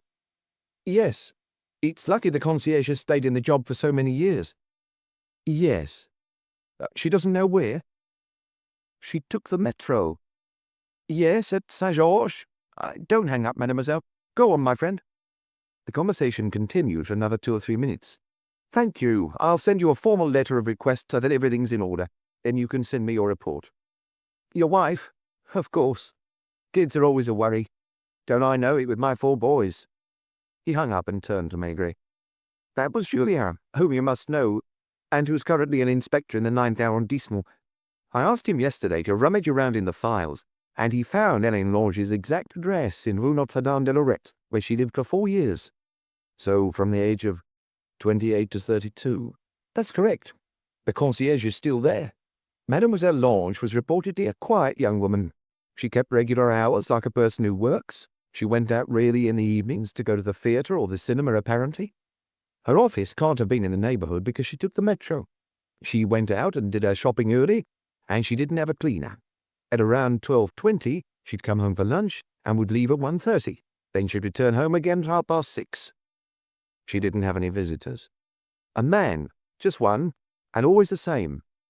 Does the concierge happen to know his name? She knows nothing about him. He only came once or twice a week, at around 8:30, and he always left at 10 o'clock. What sort? A respectable man, apparently. He had a car. It never occurred to the concierge to write down the registration number. A large black sedan, probably American. How old? Around 40. Quite stout, very elegant, very well dressed. Was it he who paid the rent? He never went into the lodge. Did they go away for the weekend together? Once. On holiday? No, at that time, Hélène Lang only took 2 weeks' holiday, and every year she went to Edvertisements, where she had her post forwarded to a family boarding house. Did she receive a lot of mail? Very little. The occasional letter from her sister. Oh, she had a subscription to a local bookshop, and she read a lot. Can I look around the apartment? Make yourself at home, Chief. He noticed that the television wasn't in the lounge, but in the Provence-style drawing room with a lot of shiny brass pots. On the dresser stood a photo of Hélène Lang playing with a hoop, and another of her posing in a swimsuit in front of a cliff, most likely at Etretat. She had a good figure, slender like her face, but not skinny, not withered. She was one of those women likely to be misjudged when dressed up. The modern, cheerful kitchen had a dishwasher and all the appliances that make the housewife's life easier. The rooms led off from a hallway, and Maigret found himself in a bathroom that was also modern, and finally, in the dead woman's bedroom. He was amused to find the same brass bedstead as at the hotel, and almost the same ornate furniture. The striped wallpaper was pale pink and mauvey blue, and here too was a photograph showing Hélène Lang, aged around 30. Her expression was very different, and her spontaneous open smile exuded joie de vivre. It was an enlarged Polaroid, and a background of foliage suggested it had been taken in a wood. She was gazing into the camera with a certain affection. "I'd be curious to know who was taking the photograph," muttered Maigret to Lecoeur, who had joined him. "Strange girl, wasn't she? I presume you've questioned the lodgers." It also occurred to me that the murder could have been committed by someone in the house. The widow's out of the frame because, despite her bulk, she's not strong enough to strangle someone as resilient as Mademoiselle Lang. We checked the Carlton, where she was indeed playing bridge until 11:20, whereas, according to the coroner, the murder must have been committed between 10 and 11 p.m. In other words, when Madame Guilbeault got home, Hélène Lang was already dead. That is almost certain. The Moleskis saw light under the lounge door. Since the lights were out when the body was found, the murderer must still have been in the house. I keep saying to myself, either he came in with his victim and strangled her before ransacking the room, or she caught him in the act and he suffocated her. What about the man Madame Guilbeault claims to have bumped into on the street corner? Well, we're working on it. At around that time, a bar owner who was lowering his metal shutter saw a corpulent individual walking hurriedly. He states that the man sounded out of breath. In which direction? Towards Les Célestins. No description. He didn't take any notice. All he knows is that he was wearing dark clothes and was hatless. He thinks he recalls that he had a receding hairline. No anonymous letters? Not yet. There would be. No case shrouded in mystery ends without the police receiving a number of anonymous letters and furtive telephone calls. You haven't seen the sister again? I'm waiting for her instructions as to what to do with the body. He added after a silence, The two sisters are as different as chalk and cheese, aren't they? While one appears to have been reserved and withdrawn, with a certain disdain for everything around her, the other embraces life, exudes health, and yet... Maigret smiled as he looked at Lecoeur, who, with the passing years, had indeed developed a paunch, and had a few white hairs in his auburn moustache. His blue eyes were innocent, almost childlike, yet Maigret remembered him as one of his best colleagues. Why are you smiling? Because I saw her alive, and from her photos and what you've been told about her, you have drawn the same conclusions as I have. Hélène Lang was a fake sentimentalist, a fake romantic, wasn't she? I believe she was playing a part, possibly for herself, but she couldn't help her eyes being hard and sharp. Like her sister. Francine Lang, on the other hand, plays the liberated woman. The girl is afraid of nothing, who doesn't give a damn what people think. In La Rochelle, I'm sure she's a well-loved character whose high jinks are the subject of gossip, which doesn't stop her from occasionally... They didn't need to finish their sentences. She's no fool, and she knows what she wants, irrespective of all the gigolos on earth. Starting out from a little shop in Marseille, now at 40 she's the owner of one of the biggest hair salons in La Rochelle. I know the town, and Place d'Armes. He took his watch out of his pocket. My wife's waiting for me. At the spring. First of all, I'm going to clear my mind and watch the bull game. I tried playing once in Porquerolles. If those gentlemen twist my arm... He walked off, filling a new pipe, and found the air much warmer. He was glad to be back in the shade of the big trees. Any news? Nothing of interest. They still know nothing of her life in Paris. His wife watched him for signs she should stop asking questions, but she felt emboldened by his cheerful mood. Nothing precise. Only that once she had a lover. You sound happy about that. Perhaps. It suggests that at one point in her life at least she had a good time. She hasn't always been withdrawn, brooding over heaven knows what notions or dreams. What's known about him?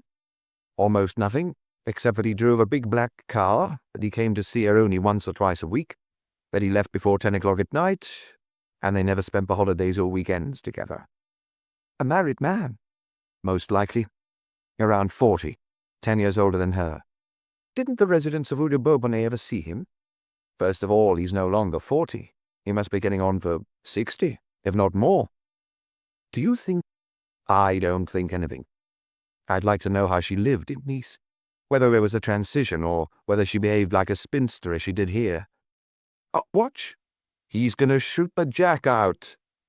It was the one-armed player who took his time, shot his boule, and sent the wooden jack flying onto the lawn. I envy them, he couldn't help muttering. Why? He thought she looked younger with the interplay of light and shadow on her smooth face. Her eyes were shining. He felt as if he was on holiday again. Haven't you noticed their attitude, their air of importance, the expression of intense satisfaction when they pull off a good shot? Whereas when we wrap up an investigation. He broke off mid-sentence, but the expression on his face said it all. They sent a man to court, to prison, or sometimes to his death. He stopped and said after emptying his pipe, "Shall we walk?" Wasn't that why they were there? The Coeur's colleagues had questioned all the neighbors. Not only had no one seen or heard anything on the night of the murder, but they were all unanimous in asserting that Hélène Lang had no friends, male or female, and that she never received any visitors. Sometimes she goes away carrying a little hold-all, and the shutters stay closed for 2 or 3 days. She never took a bigger suitcase. She had no car, and did not call a taxi. Nor did anyone ever run into her in the street in the company of another person, man or woman. In the mornings, she'd go out to the local shops. She wasn't especially stingy, but she knew the value of money, and on Saturdays she'd go to the big market to buy food, always wearing a white hat in summer, a dark one in the winter. As for her current lodgers, they were in the clear. Madame Birbeau had rented a room on the recommendation of a friend from Montmartre who had stayed with Mademoiselle Lange for several seasons. Although she was quite conspicuous because of her stoutness and her fake jewelry, she wasn't the sort to murder someone, especially without a motive. Her husband had been a florist, and up until his death, she'd helped him in his shop on Boulevard des Batignolles, before retiring to a small apartment in Rue la Marque. I have nothing against her, she said of Hélène Lang, except that she wasn't talkative. The Maleskis had been taking the waters at Vichy for 4 years. The first year, they'd stayed in a hotel, and on one of their walks they'd noticed a sign advertising a room to rent in Rue de Bourbonnais. They inquired about the price and booked the room for the following summer. This was their 3rd season in the house. Malesky suffered from liver disease, which forced him to take things easy and to follow a strict regimen. At 42, he was already a lackluster man with a sad smile, which did not prevent him from being, according to witness statements gathered over the telephone from Grenoble, a valuable professional and of scrupulous conscience. He and his wife had realized from the first year that Mademoiselle Lange did not wish to be on friendly terms with her lodgers. They'd only been into the lounge 2 or 3 times and were not acquainted with the other rooms on the ground floor. She had never invited them in for a drink or a cup of coffee. On rainy days, in the evenings, they sometimes heard the television below them, but it stopped early. Maigret was mulling over these details as he lay dozing on his bed as he did every afternoon, while Madame Maigret sat reading by the window. Through his eyelids, he could sense the golden half-darkness, the brighter stripes on the wall where the light filtered through the slats in the shutters. His convoluted thoughts went round and round in his head, and suddenly he wondered, as if this question were paramount, why that night? Why hadn't she been murdered the previous day or the next, 1 month, 2 months earlier? The question seemed absurd, and yet in his drowsy state he saw it as being of the utmost importance. For 10 years, 10 long years, she had lived alone in that quiet Vichy street. No one came to see her. She reportedly visited no one except perhaps during her brief monthly trips. The neighbors saw her come in and go out. She could also be spotted sitting on a yellow chair in the park, drinking her glass of water, or in the evenings in front of the bandstand, listening to the concert. Had he gone to speak to the shopkeepers himself, Maigret would have asked questions that would doubtless have surprised them. Did she sometimes engage in empty chatter? Would she sometimes bend down to stroke your dog? Did she talk to the housewives waiting in the queue, and did she acknowledge the ones she ran into almost every day at the same time?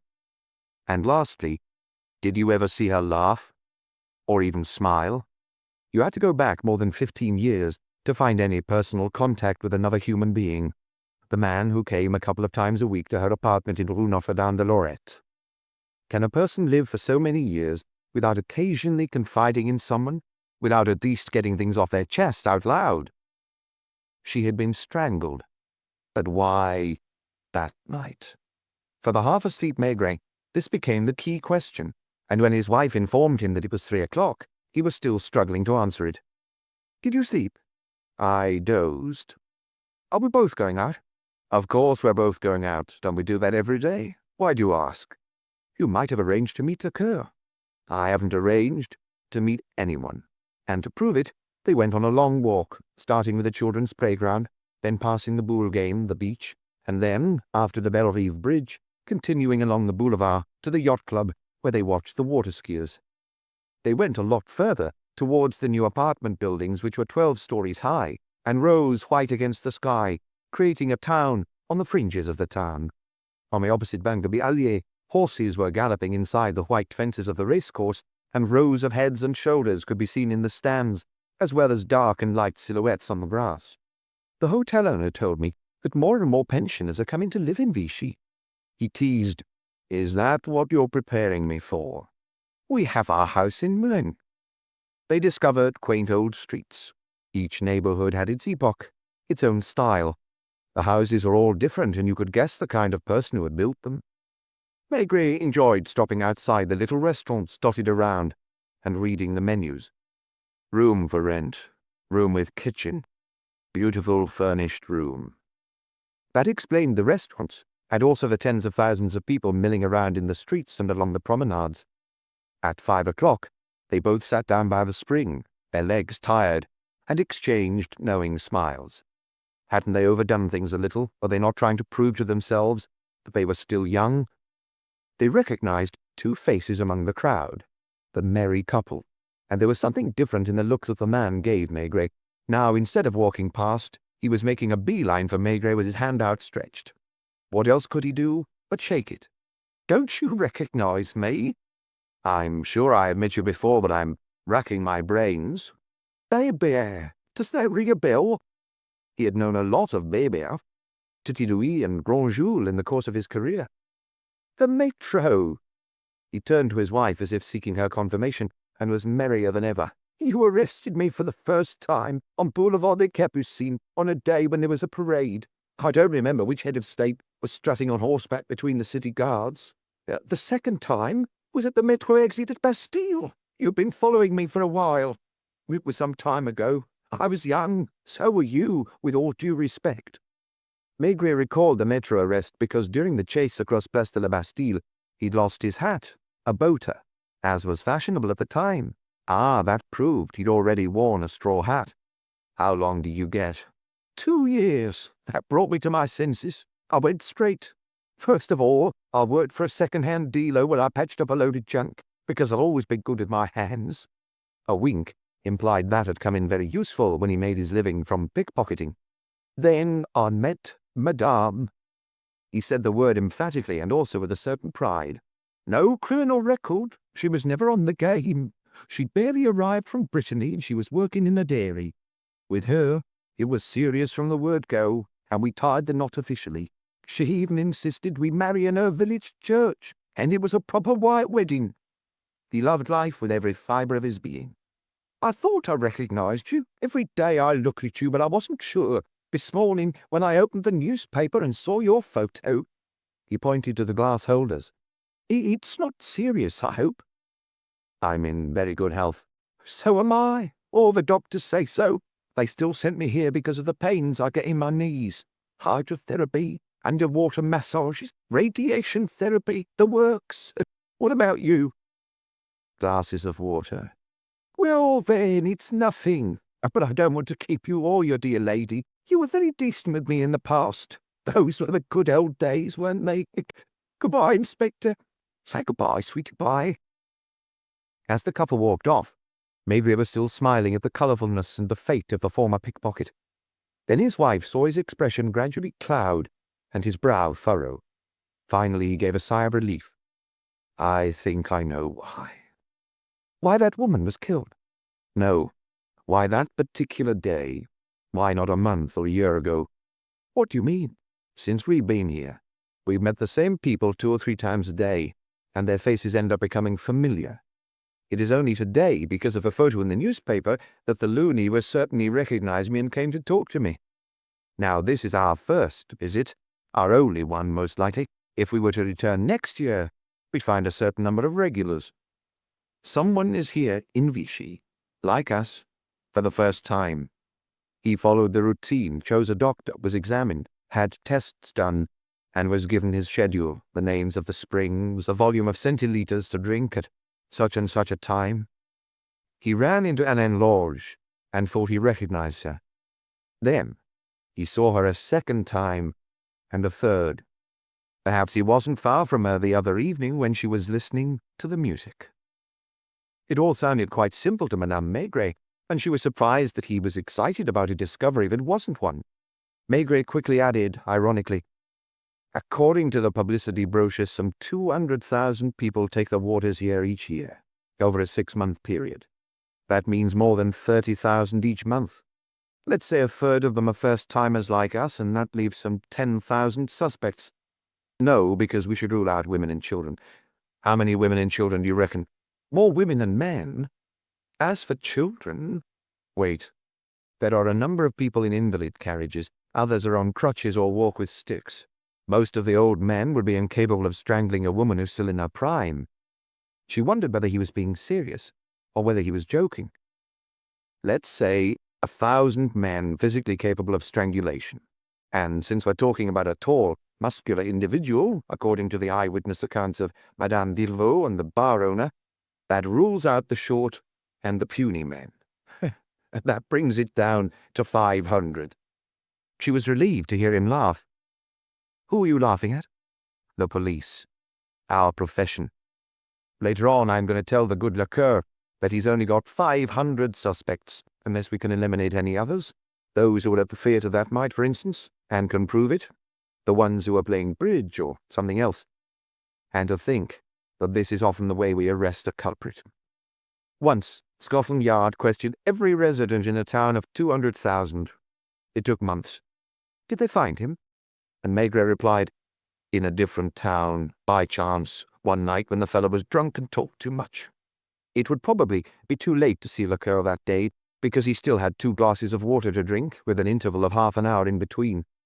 He tried to take an interest in the evening newspaper, which was full of articles about celebrities on holiday. It was quite curious. Even those who led a frenetic life had themselves photographed with their children or their grandchildren, claiming that they devoted all their time to them. Later, when the breeze had become fresher, they turned the corner of Rue d'Auvergne. A van was parked outside Mademoiselle Lange's house. As they drew near, they heard the sound of hammering. "Shall I go back to the hotel?" murmured Madame Maigret. "I'll be along in a minute." The lounge door was open, and men in beige coats were hanging black drapes on the walls. Lecoeur appeared. "I thought you'd come. Step this way." He led Maigret into the bedroom, which was quieter. "Is she being buried in Vichy?" asked Maigret. "Is that what the sister decided?" "Yes. She dropped in to see me before lunch." "With her gigolo?" "No, by taxi." "When's the funeral?" "In 2 days' time, to give the local people the opportunity to visit the chapel of Brest." "Will there be an absolution?" "Apparently not." "Wasn't the Lange family Catholic?" "The old folks, yes. The girls were baptized and took their first communion. But since, unless she's divorced, for example, first they'd need to be proof that she was married." The Lecoeur looked at Maigret while twirling the tips of his auburn moustache. "You've never crossed paths with either of them in the past, I suppose?" "Never." "But you spent a certain amount of time at La Rochelle?" "I went there twice. Let's say 10 days in total." "Why?" "Because this morning I didn't find Francine Lange exactly the same. She was less chirpy. Her words didn't come out so directly. The entire time I had the impression that she had an ulterior motive, or that she wanted to tell me a secret. At one point she said, 'That was Inspector Maigret who was here yesterday, wasn't it?' I asked her if she'd met you before, and she replied that she'd recognized your photo in this morning's newspaper." A few dozen people among the thousands I walked past each day had the same reaction. Earlier, one of my former customers came up to shake my hand and was close to clapping me on the back. I think it's more complicated, said Lecoeur, as if he was following a train of thought that was still hazy. Do you think I might have had dealings with her at the time she was living in Paris?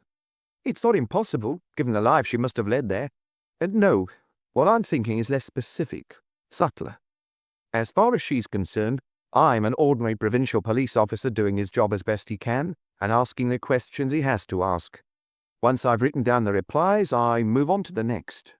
Do you see what I mean? That explains why, when she walked in here, she was very relaxed, and why yesterday afternoon, she wasn't. She glanced over towards your corner a couple of times, but I could tell she hadn't recognized you. She's staying at the Hôtel de la Gare. As in most of the hotels here, the newspapers are taken up to the guests along with their breakfast. On seeing your photo, she wondered why you were present during our interview. What do you conclude from that? You're forgetting your reputation, the image the public has of you. He turned red, afraid his words might be misconstrued. And not only the public, in fact, in the profession, we're the first. Let's move on. It's important. She said to herself that you weren't sitting there by chance. And even if it was by chance, the fact that you are involved in the case. Did she seem scared? I wouldn't go that far. I found her different, on her guard. I only asked her inconsequential questions, but each time she took the trouble to think hard before replying. She hadn't found the notary. I thought of that as well, and I spoke to her about it. Her companion drew up a list of all the notaries in town and telephoned them. Apparently, none of them had Hélène Lang as a client. Only one, who was a clerk 10 years ago and who has since taken over his employer's practice, remembered having drawn up the deed of sale for this house. Do you have his name? Maître Rimbaud. Do you want to give him a call? At this hour? Provincial notaries generally live in the house where they have their practice. What should I ask him? Whether she paid by cheque or by bank transfer. I'd have to ask the workman to stop banging while I telephone. Meanwhile, Maigret wandered into the bathroom and the kitchen, not thinking about anything in particular. Well? You guessed. What? She paid cash. It was the first time that had happened to our Ambo, so he remembered it. She had a small suitcase stuffed with notes. Have you questioned the ticket clerks at the station? Heavens, I didn't think of that. I'd be curious to know whether she went to the same or different places each month. I hope I'll be able to tell you tomorrow. Enjoy your dinner, and have a pleasant evening. It was a concert evening at the bandstand, and the Maigrets had walked enough to take a well-earned rest. Chapter 4. He was 10 minutes early. He didn't know why. Perhaps that morning there was less to read in La Tribune. Madame Maigret, who always used the bathroom after him, was still in there, and he said through the half-open door, "I'm going down. Wait for me downstairs." There was a green seat on the pavement for the hotel's guests. The sky was still as blue. Since they'd been in Vichy, it hadn't rained once. The owner was waiting for him at the foot of the stairs, as usual. "So, what about this murderer?" "It's not my case," Maigret replied with a smile. "Do you think those people from Clermont-Ferrand are up to the job? In a town like ours, it's not a good thing to have a strangler on the loose. Apparently, several elderly women have already left." Maigret smiled vaguely as he made his way to Rue du Bourbonnais. From a distance, he saw black drapes over the door, with a large letter L embroidered in silver. There was no police officer outside. Had there been one the previous day? He couldn't remember. He hadn't paid any attention. In short, this wasn't his case. He wasn't here in a professional capacity. He was just a visitor, taking the waters. He was about to press the bell when he noticed that the white door was open a fraction. He pushed it, saw a very young woman, barely 16, wiping a wet rag over the tiles in the hallway. She wore a dress that was so short that when she bent over it revealed her pink underwear. Her legs and thighs were pudgy and shapeless, as is often the case at that awkward age. They were like the legs of a cheap doll, and with the same artificial colour. When she turned around, he saw a moon face with expressionless eyes. She didn't ask who he was or what he was doing there. "It's in there," was all she said, pointing to the lounge door. The room was dark, hung with black drapes, with a coffin resting on what must have been the dining-room table. The 2 candles weren't lit, but there was holy water in a glass bowl with a sprig of boxwood. The dining room door was open, so was that of the kitchen. In the dining room, the furniture and items from the lounge had been piled up. In the kitchen, young Desselle was sitting in front of a cup of coffee, reading a comic album. "Do you want some coffee too? I've made a full pot." On the gas cooker of Hélène Lang, who would probably not have appreciated her kitchen being used in this way. "Is Inspector Recurve not here?" "He received an emergency call in Clermont-Ferrand late yesterday evening. There was a hold-up at the Caisse d'Epargne, leaving one man dead. A passer-by, who on seeing the door ajar after closing time, pushed it open just as the thieves were coming out. One of them fired." "Nothing new here?" "Not to my knowledge." "Did you take care of the railway station?" "My colleague Trigo's dealing with that. He's probably still there." "The young servant girl I've just seen has been questioned, I presume. What does she say?" "From the look of her, it's already surprising that she can speak. She knows nothing. She was only hired for the season. Her job was to clean the lodgers' rooms. She didn't clean the ground floor because Mademoiselle Lange did her own housework." "She's never seen any visitors?" "Only the man from the gas company and delivery boys. She started work at 9 o'clock and finished at midday. The Maleskis upstairs are worried. They've paid up until the end of the month. They're wondering whether they'll be allowed to stay. It's not easy to find a room at the height of the season, and they don't want to go to a hotel." "What did Lecoeur decide?" "I think they're staying. In any case, they're up there. The other one, the fat woman, has just gone out to get herself pummeled by the masseurs." "Hasn't Francine Lange arrived?" "I'm waiting for her. No one knows what's going to happen. She insisted on having a chapel of rest set up, and I wonder whether anyone will come. My instructions are to stay here and keep a discreet eye on the visitors, if there are any." "Have a good day all the same," muttered Maigret, leaving the kitchen. He automatically picked up a book bound in black cloth from a pedestal table which had been in the lounge, and was now stashed with the rest of the furniture in the dining room. It was Lucien Leuven. The yellowing pages had that particular musty smell of books from public libraries and bookshops that offer reading subscriptions. A purple stamp gave the name and address of the bookshop owner. He put the novel back on the table, and a moment later he was walking calmly down the street. A window was flung open, and a woman in curlers and a dressing gown called out to him, "Tell me, Inspector, is it true that we can visit?" The expression surprised him, and he stood there for a moment baffled. "I imagine so, since there's a chapel of rest and the door is half open." "Can you see her?" "As far as I know, the coffin is sealed." She sighed. "Oh, I prefer that. It's not so scary." He found Madame Maigret sitting on the green seat, and she looked surprised to see him back so soon. They started walking like the other mornings. They were only a few minutes behind schedule, a schedule which in actual fact they'd never drawn up, but which they kept to as if it were of crucial importance. "Are there many people?" "No one. We're waiting." This time they started out of the children's playground, which was still almost empty, and they walked around it in the shade of the trees. Some of these, like those bordering the Allier, were rare species from America, India, and Japan, and had both a Latin and a French name on a metal plaque. Many of them had been sent as gifts by forgotten heads of state, maharajas, or minor oriental princes, in gratitude for a course of treatment at Vichy. They barely paused by the boule players. Madame Maigret never asked her husband where he was going. He walked straight ahead as if he had a goal, but most of the time, if he chose one street rather than another, it was for a change, to encounter new images, new sounds.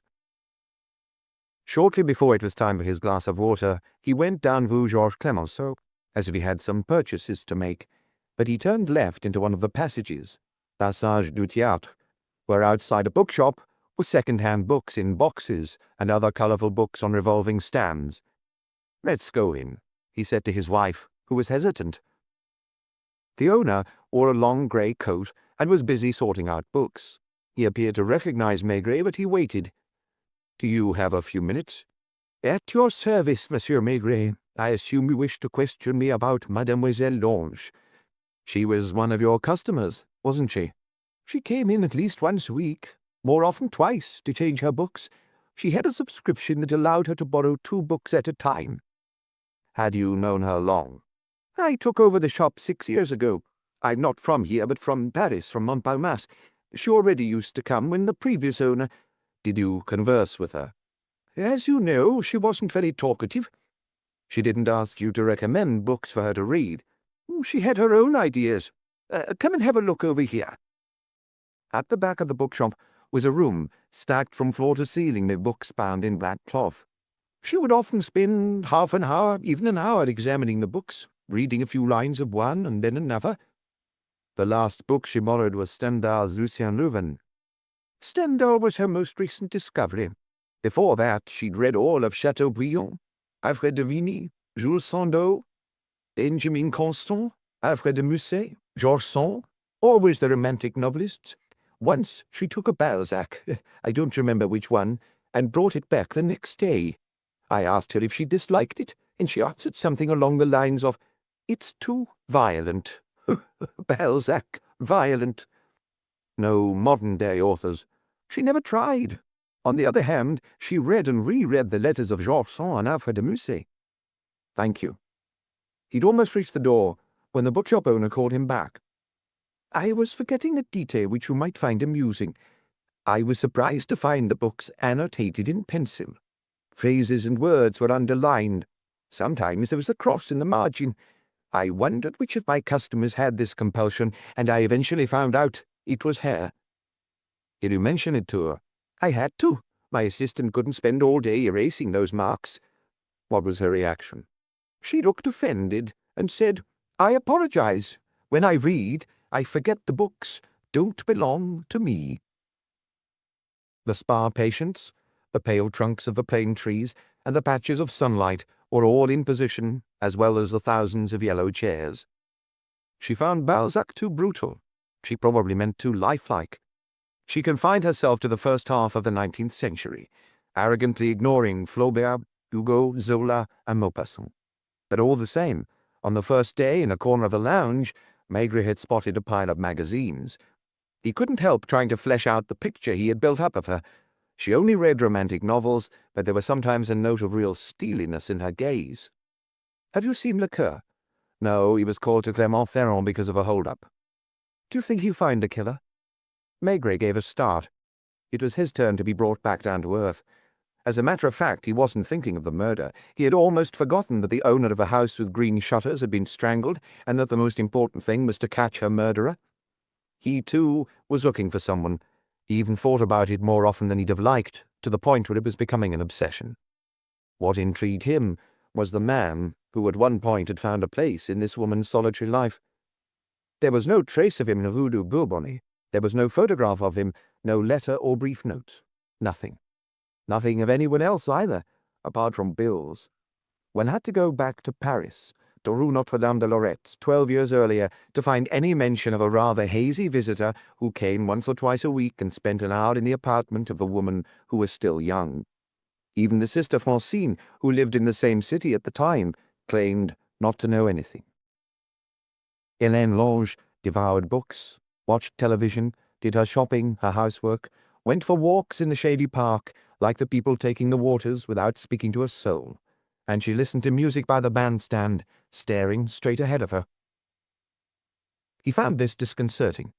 In the course of his career, he had encountered individuals, men and women, fiercely attached to their freedom.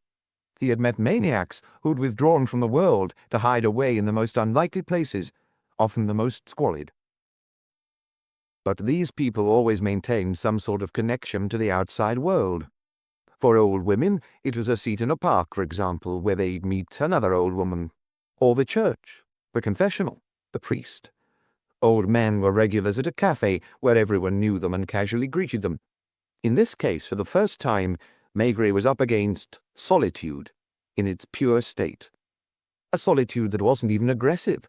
Mademoiselle Lange wasn't unpleasant towards her neighbors or the local shopkeepers. She didn't treat them with contempt, and despite her taste for certain colors and styles of dress, she did not put on airs. Quite simply, she took no notice of others. She didn't need to. She took in lodgers because she had empty rooms and it gave her an income. But there was a dividing line between those rooms and the ground floor, and she'd hired a half-witted servant girl to clean the upstairs rooms. "May I, Detective Chief Inspector?" A shadow in front of Maigret, a lanky form gripping the back of a chair. Maigret had seen the man at Rue du Bourbonnais. He was one of Lecoeur's colleagues, probably Twigo. He sat down, and Maigret asked, "How did you know you'd find me here?" "Dissel told me."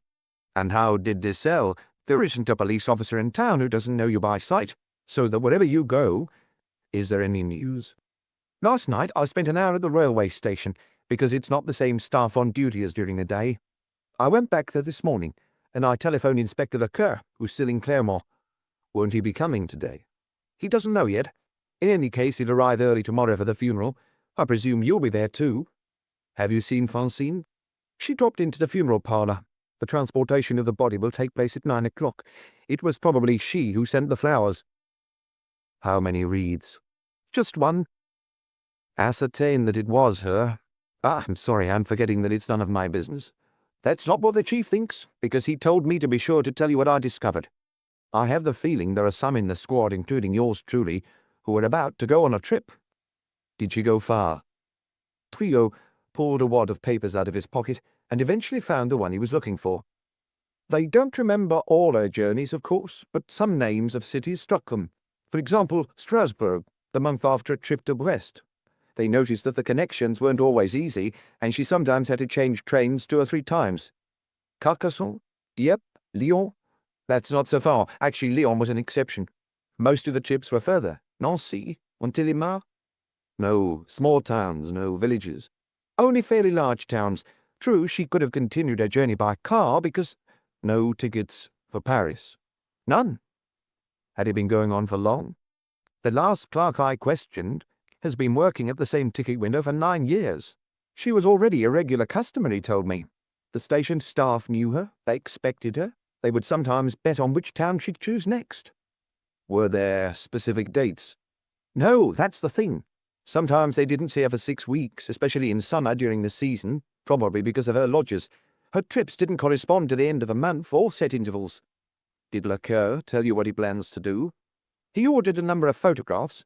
He'll begin by sending men to the nearest towns, and today he'll send photos to the local police justiciar headquarters. Do you know why Lecoeur wanted me to be informed? He didn't say anything to me. He must think that you have an idea. So do I, as a matter of fact. People always thought he was cleverer than he was, and if he protested, they were convinced it was a ploy. Are there many visitors at Rue de Bourbonnais? According to Giselle, it started around 10 a.m. A woman in an apron pushed open the door and poked her head round. Then she took a few steps inside and found the chapel of rest. She took a rosary out of her apron pocket and her lips began to move. She made the sign of the cross with the holy water, and then left. She was the one who triggered a stream of visitors. She informed the neighbours. Then the women came, alone or in pairs. No men. A few. The butcher, a carpenter who lives at the end of the street, people from the neighbourhood. Why would the murder not have been committed by someone local? They were busy looking everywhere, piecing together the life of the lady in lilac in Nice, in Paris, her trips to all 4 corners of France. But no one had thought of the neighbours, the thousands of people who lived in the France district. Neither had Maigret. Is there anything I should be doing? It was not of his own accord that Twigo spoke those words, which must have been suggested to him by that cunning Lecoeur. Since they had Maigret on hand, why not use him? I wonder whether the ticket clerks might remember some precise dates. Not many, 2 or 3 would be enough. I already have one, the 11th of June. The fellow remembers because it was Reims, and his wife is from there, and that day was her birthday. If I were you, I'd go and check with the bank to see if there was a deposit on the 13th or the 14th. I see what you mean. Blackmail, eh? Or an allowance? Why pay an allowance on different dates and at irregular intervals? I'm wondering the same thing. Twigo gave Maigret a funny look, convinced he was hiding something or that he was making fun of him. I'd rather deal with a hold-up, he complained. With gangsters, you generally know what to expect. I apologize for disturbing you. Oh, good day, madame. He stood up, embarrassed, not knowing how to leave, and he had the sun in his eyes. It's too late for the bank. I'll go over there at 2 o'clock. Then, if necessary, I'll return to the station. Maigret, too, had once done that job, tramping around for hours on burning or wet pavements, questioning people who were mistrustful and who he'd had to worm words out of one at a time. We must go for a glass of water. While Twigo would probably quench his thirst with a large beer. See you at the spring around 11. I hope I'll be there. There was a hint of irritability in his voice. Madame Maigret had been worried he'd be bored in Vichy, doing nothing from morning till night with only her company. His smiling serenity of the first few days had only half reassured her, and she wondered how long that mood would last. But now, for the past 3 days, he'd been genuinely annoyed each time he missed one of their walks. Today was the funeral. He promised Lecoeur he'd attend. The sun was still shining, and in the streets there was that same mixture of morning coolness and moisture. Rue de Bourbonnais afforded an unusual sight. In addition to the residents who could be seen at their windows, resting on their elbows as if to watch a procession, curious onlookers lined the curbs, forming a cluster close to the house of the dead woman. The hearse had already arrived. Behind was parked a dark car, no doubt supplied by the undertakers, and then another which Maigret hadn't seen before. Lecoeur came out to meet him. "I had to abandon my gangsters," he said. "Hold-ups happen every day. The public's used to them, and they aren't affected by them anymore, whereas a woman strangled in her own home in a quiet town like Vichy, without any apparent motive." Maigret recognized the auburn mop of the photographer from La Tribune. 2 or 3 others were at work in the street, and one of them snapped the 2 police chiefs crossing the road. In short, there was nothing to see, and the bystanders looked at one another as if wondering what they were doing there. "Have you got men in the street?" "3. Dissel doesn't appear to be here, but he can't be far away. He had the bright idea of asking a pork butcher's boy to come with him because he knows everybody. He'll be able to point out the people who aren't from this neighborhood." There was nothing sad or awe-inspiring about the scene. Everyone was waiting, including Maigret. "Are you going to the cemetery?" he asked Lecoeur. "I'd like you to come with me, Chief. I brought my own car, thinking that a police car might be in bad taste." "Francine? She arrived a few minutes ago with a gigolo. She's inside." "Where's their car?" "The funeral directors, who know what's proper and what isn't on these occasions, probably explained to them that a red convertible was hardly any more appropriate for a funeral convoy than a police car. They'll be in the back saloon." "Did she speak to you?" "She greeted me distractedly when she arrived. She seemed on edge, worried. Before going inside the house, she scanned the throng as if she was searching for someone." "I still don't see your young Dissel." "Because he's found a window somewhere for himself and his butcher's boy to watch the crowd." People came out of the house, and 2 more neighbors went in, emerging almost immediately. Then the driver of the hearse clambered into his seat. As if it were a signal, 4 men brought the coffin out, struggling to get it through the doorway, and slid it into the vehicle. One of them went back inside the house and returned with a wreath and a smaller bouquet. "The bouquet is from the lodgers." Francine Lang waited on the doorstep, wearing a black dress that didn't suit her, which she must have bought the previous day in Rue Georges Clemenceau. Her companion could be seen behind her in the dark hallway. The hearse advanced a few meters. Francine and her lover got into the black car. "Come on, Chief." The people lining the street didn't move, and only the photographers ran down the middle of the road. "Is that all?" asked Maigret, turning around. "There's no other family, no friends. The lodgers. Bolesky has an appointment with his doctor at 10 o'clock, and fat Madame Virveau has her massage." They drove past 2 or 3 streets, which Maigret knew from having strolled down them on his wanderings. He filled his pipe, looked at the houses, and was surprised when the car came out in front of the station. The cemetery wasn't far away, just across the railway line.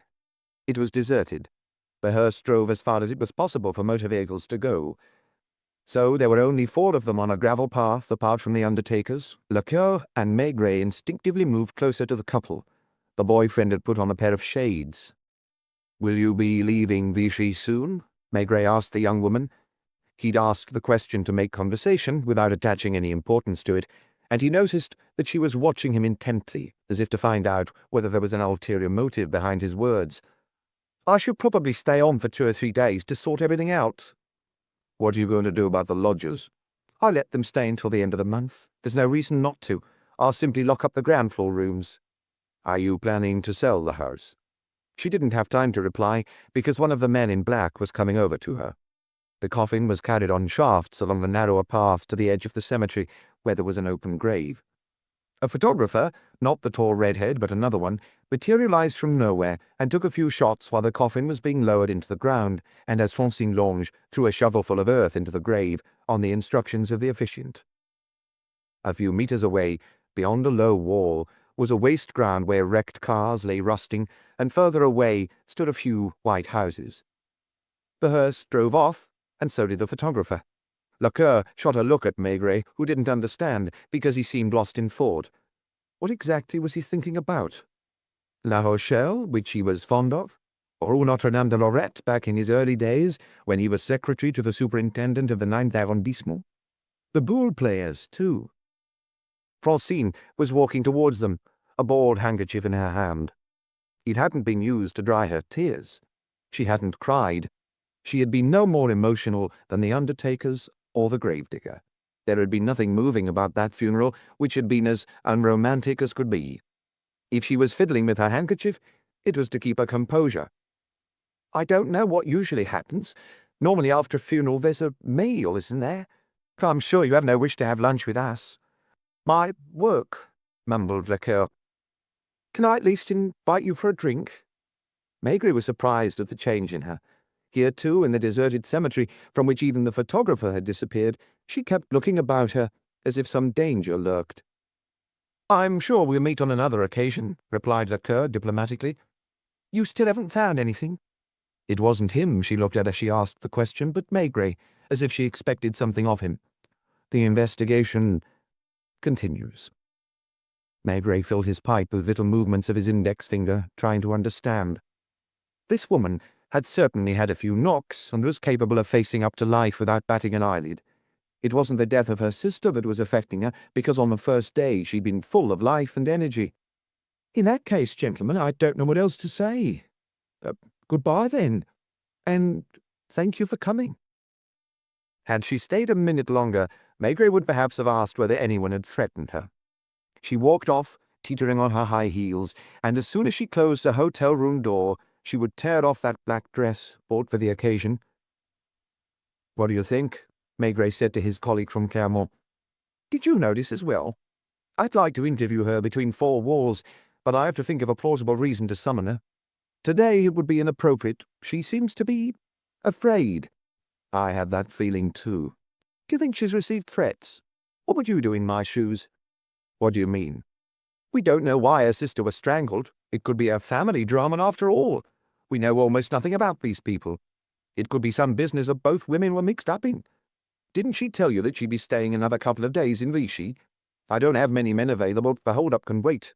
We always catch the professionals in the end. Now they were in the car, driving towards the cemetery exit. I'll have her watched, as discreetly as possible, although in a hotel, that's almost impossible. Where shall I drop you off? Somewhere near the park. Of course you're here to take the waters. I don't know why I can't get that into my head.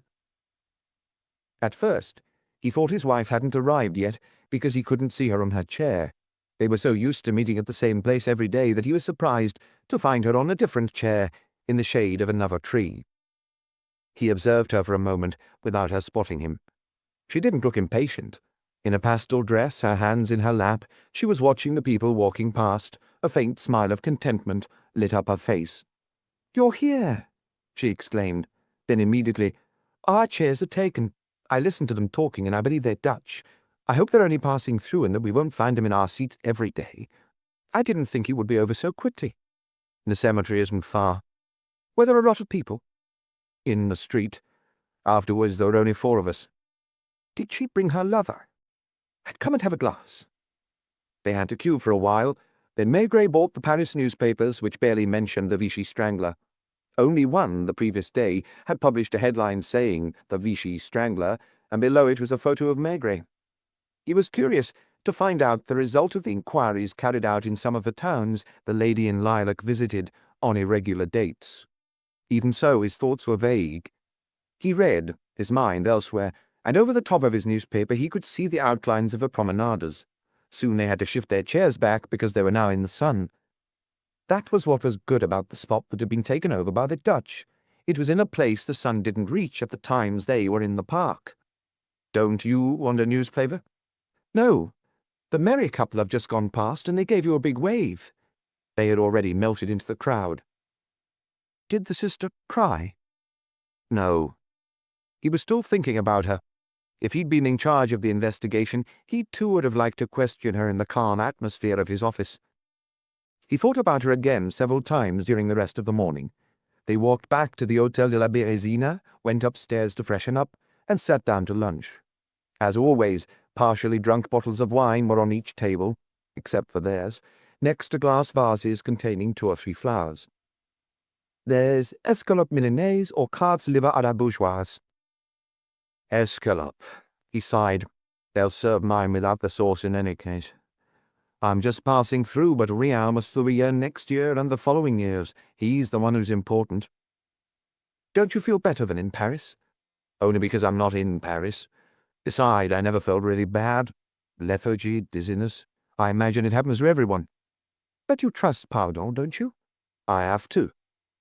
They had eaten all the pasta they'd been given for the hors d'oeuvre and starter, and had just been served the escalopes, when Maigret was told there was a phone call for him. The telephone was in a small sitting room that looked out onto the street. "Hello? I hope I'm not disturbing you. You're already having lunch."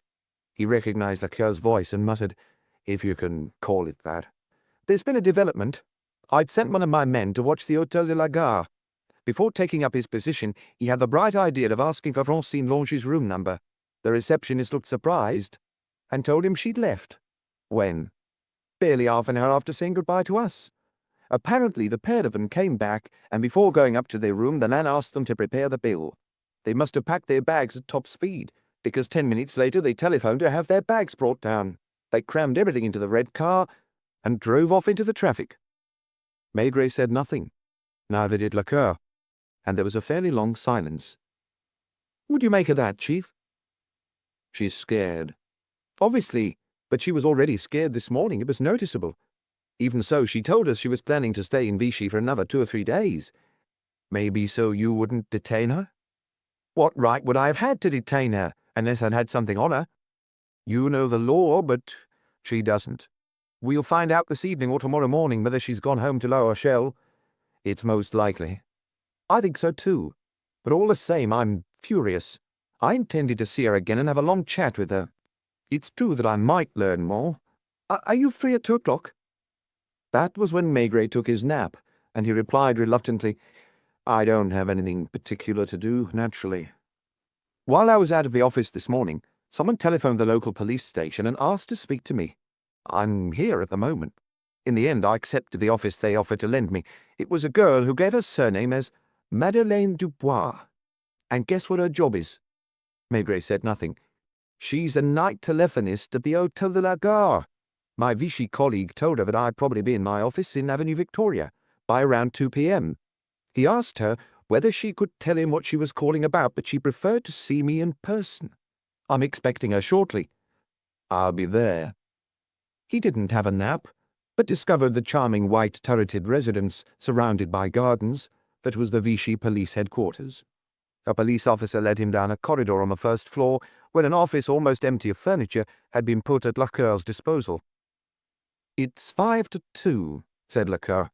"I hope she's not going to change her mind. That reminds me, I'd better find a third chair." He could be heard opening doors in the corridor until he found what he was looking for. On the dot of 2 o'clock, the duty officer knocked on the door and announced, "Madame Dubois." She came into the room, a petite, lively woman with dark hair and a very mobile gaze that darted from one man to the other. "Who should I speak to?" Lacoeur introduced himself, but didn't mention Maigret, who sat down in a corner. "I don't know if what I have to tell you is of any use to you. At the time, I didn't attach any importance to it. The hotel's full.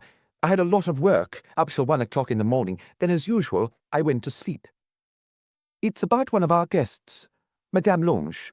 "I presume you mean Mademoiselle Francine Lange." "I thought she was married. I know that her sister's dead and that she was buried this morning. Last night at about 8:30, someone asked to be put through to her." "A man?" "A man, yes, with a very strange voice. I'm almost certain he suffers from asthma, because I had an uncle who had it and who spoke just like that." "He didn't give his name?" "No." "He didn't ask for the room number?" "No. I rang, but no one answered, so I told him that the person he wished to speak to was not in her room. He called again at around 9 o'clock, and there was still no answer from room 406. "Mademoiselle Lange and her companion had only one room for the 2 of them?" "Yes. The man called back a 3rd time at 11 o'clock, and this time Mademoiselle Lange answered. I put him through." She looked embarrassed, glanced over at Maigret as if to gauge the effect her next words would have on him. She, too, must have recognized him. "Did you listen in?" asked Lacour kindly. I'm sorry. I don't normally. We have a reputation for eavesdropping, but if people knew how uninteresting it is, they'd think differently. Perhaps it's because of the sister's murder, or because of the man's strange voice. Who's calling? She asked. Am I speaking to Mademoiselle Francine Lang? Yes. Are you alone in the room? She hesitated, but I was almost positive her companion was with her. Yes. And what business is that of yours? I have a confidential message for you. Listen carefully. If we're cut off, I'll call you back in half an hour. He was wheezing, sometimes making a sort of whistling sound, like my uncle. I'm listening. You still haven't told me who you are. That doesn't matter. It is essential that you remain in Vichy for a few days. It is in your interest. I'll contact you. I'm not sure when yet. Our conversation could earn you a very large sum of money. Do you understand? He stopped talking and hung up. After a few minutes, room 406 rang. Mademoiselle Lang here. I just received a telephone call. Can you tell me whether it came from Vichy or elsewhere? From Vichy. Thank you. There. At first I thought it was none of my business. Then this morning I was unable to go to sleep, and I telephoned here to ask who is in charge of the investigation. She fiddled anxiously with her handbag, her gaze flitting between the two men. Do you think it's important? You haven't been back to the hotel? I'm not on duty again until 8 o'clock this evening.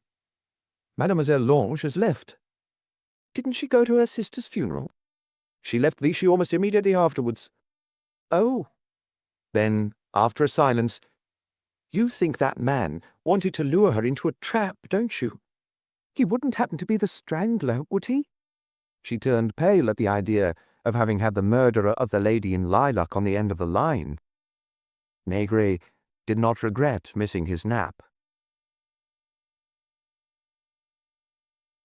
Chapter 5. Once the telephonist had left, the two men stayed where they were, Maigret puffing on his pipe, Lacour smoking a cigarette that came close to singeing his moustache. The smoke hung in wisps above their heads. In the courtyard, a dozen or so officers could be heard doing gymnastics. There was a prolonged silence. Both were seasoned veterans who knew the ins and outs of the job. They'd had dealings with all sorts of criminals, all sorts of witnesses. It was obviously the killer who telephoned, sighed Lacour at length. Maigret didn't reply immediately. They didn't react in the same way. Without mentioning the word methods, one which neither of them liked, they had different approaches to a problem. Now, since the lady in lilac had been strangled, Maigret had not thought a great deal about the murderer. This was not deliberate. He was somehow haunted by the woman who he kept seeing in his mind's eye, sitting on her yellow chair in front of the bandstand, with her long face and gentle smile, which was sometimes belied by the steeliness of her gaze. That image had been fleshed out a little when he'd visited the house in Rue du Bourbonnais, learned about her time in Nice, her life in Paris, or at least the little that was known, and even the books she read. The strangler was only a shape, a tall, muscular man whom Madame Diervaux claimed to have seen on the corner of the street, walking very fast, and a bar owner had noticed without being able to make out his features. Imperceptibly, Maigret was starting to think about him. I wonder how he found out that Francine Lang had booked into the Hôtel de la Gare. The newspapers that had reported on the arrival of the victim's sister had not given the address where she was staying. Maigret advanced cautiously, hesitantly. Why would he not simply have telephoned different hotels and asked to speak to Mademoiselle Lang? He imagined him in front of a telephone directory. The list of hotels must be very long. Had he proceeded in alphabetical order? You could perhaps call a hotel whose name begins with A or B. With an amused look in his eye, Lacour picked up the receiver. Would you give me the Hôtel d'Angleterre? No, not the management or reception. I'd like to speak to the telephonist. Hello, are you the telephone operator at the Hôtel d'Angleterre? This is the police judiciaire. Has someone asked to be put through to a certain Mademoiselle Lang? No, not the victim. Her sister, Francine Lang. That's right. Well, ask your colleague. He informed Maigret. There are two of them on the switchboard. The hotel has 500 or 600 rooms. Hello? Yes? Yesterday morning. Pass me your colleague, would you? Hello, was it you who took the call? Nothing struck you? A croaky voice, you say? As if the man... Yes, I understand. Thank you. To Maigret. Yesterday morning at around 10. A croaky voice, or rather that of a man who has trouble breathing. Someone who was taking the waters, as Maigret had thought from the very first day, and who had run into Hélène Lang by chance. He'd have followed her to find out where she lived. The telephone rang. It was the inspector who'd been sent to Lyon. He discovered no trace of the victim in the town's hotels, but a post office clerk remembered her. She'd come twice, both times to collect a fat, padded envelope. The first time the envelope had been waiting for a week. The second time it had just arrived. "Do you have the dates?" Lost in thought, still puffing avidly on his pipe, Maigret watched his colleague at work. "Hello, Cray Lyonnais. Have you got that list of deposits I requested?" "But no, I'll have someone collect it later." "Can you tell me if a payment was received immediately after the 13th of January last year, and another the 22nd of February this year?" "Yeah, I'll hold on, yes." It didn't take long. A deposit of 8,000 francs on the 15th of January, another of 5,000 on the 23rd of February this year. The average deposit is 5,000 francs, is that right? Nearly all are, with a few rare exceptions. I have the statement in front of me. I see that 5 years ago the sum of 25,000 francs was credited to the account. It is the only deposit of that size. Always in cash? Always. What is the balance of the account at present? 452,650. The cure repeated the figure to Maigret. She was rich, he muttered, and yet she rented out furnished rooms during the season. He was surprised to hear Maigret reply, "He's very rich." It's true. It appears that this money all comes from the same source, a man who can pay 5,000 francs a month, occasionally larger sums. But that man was not aware that Hélène Lang was the owner of a little white house with pale green shutters in Vichy's France neighborhood. Each time he sent money, it was to a different address. Was the money not sent on a fixed date? And did Mademoiselle Lang deliberately not pick it up until a few days later, so as to be certain that her chosen post office wasn't being watched? A wealthy man, or in any case, very comfortably off. When he'd spoken to the sister on the phone, he hadn't made a precise arrangement. He'd asked her to stay in Vichy a few days longer and to wait for his call. Why? He must be married. He's here with his wife and perhaps his children. He's not free when he wants. Now le Coeur was intrigued to watch Maigret's brain at work.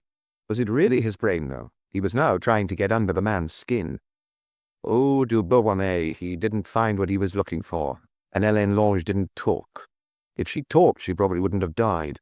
He wanted to frighten her to get the information he needed out of her. So despite his wife, he was free that evening. Maigret fell silent, pondering this objection. What was on at the theatre on Monday? Le Coeur picked up the telephone to inquire. Tosca. It was a sellout. This wasn't rigorous reasoning, true. It wasn't even reasoning.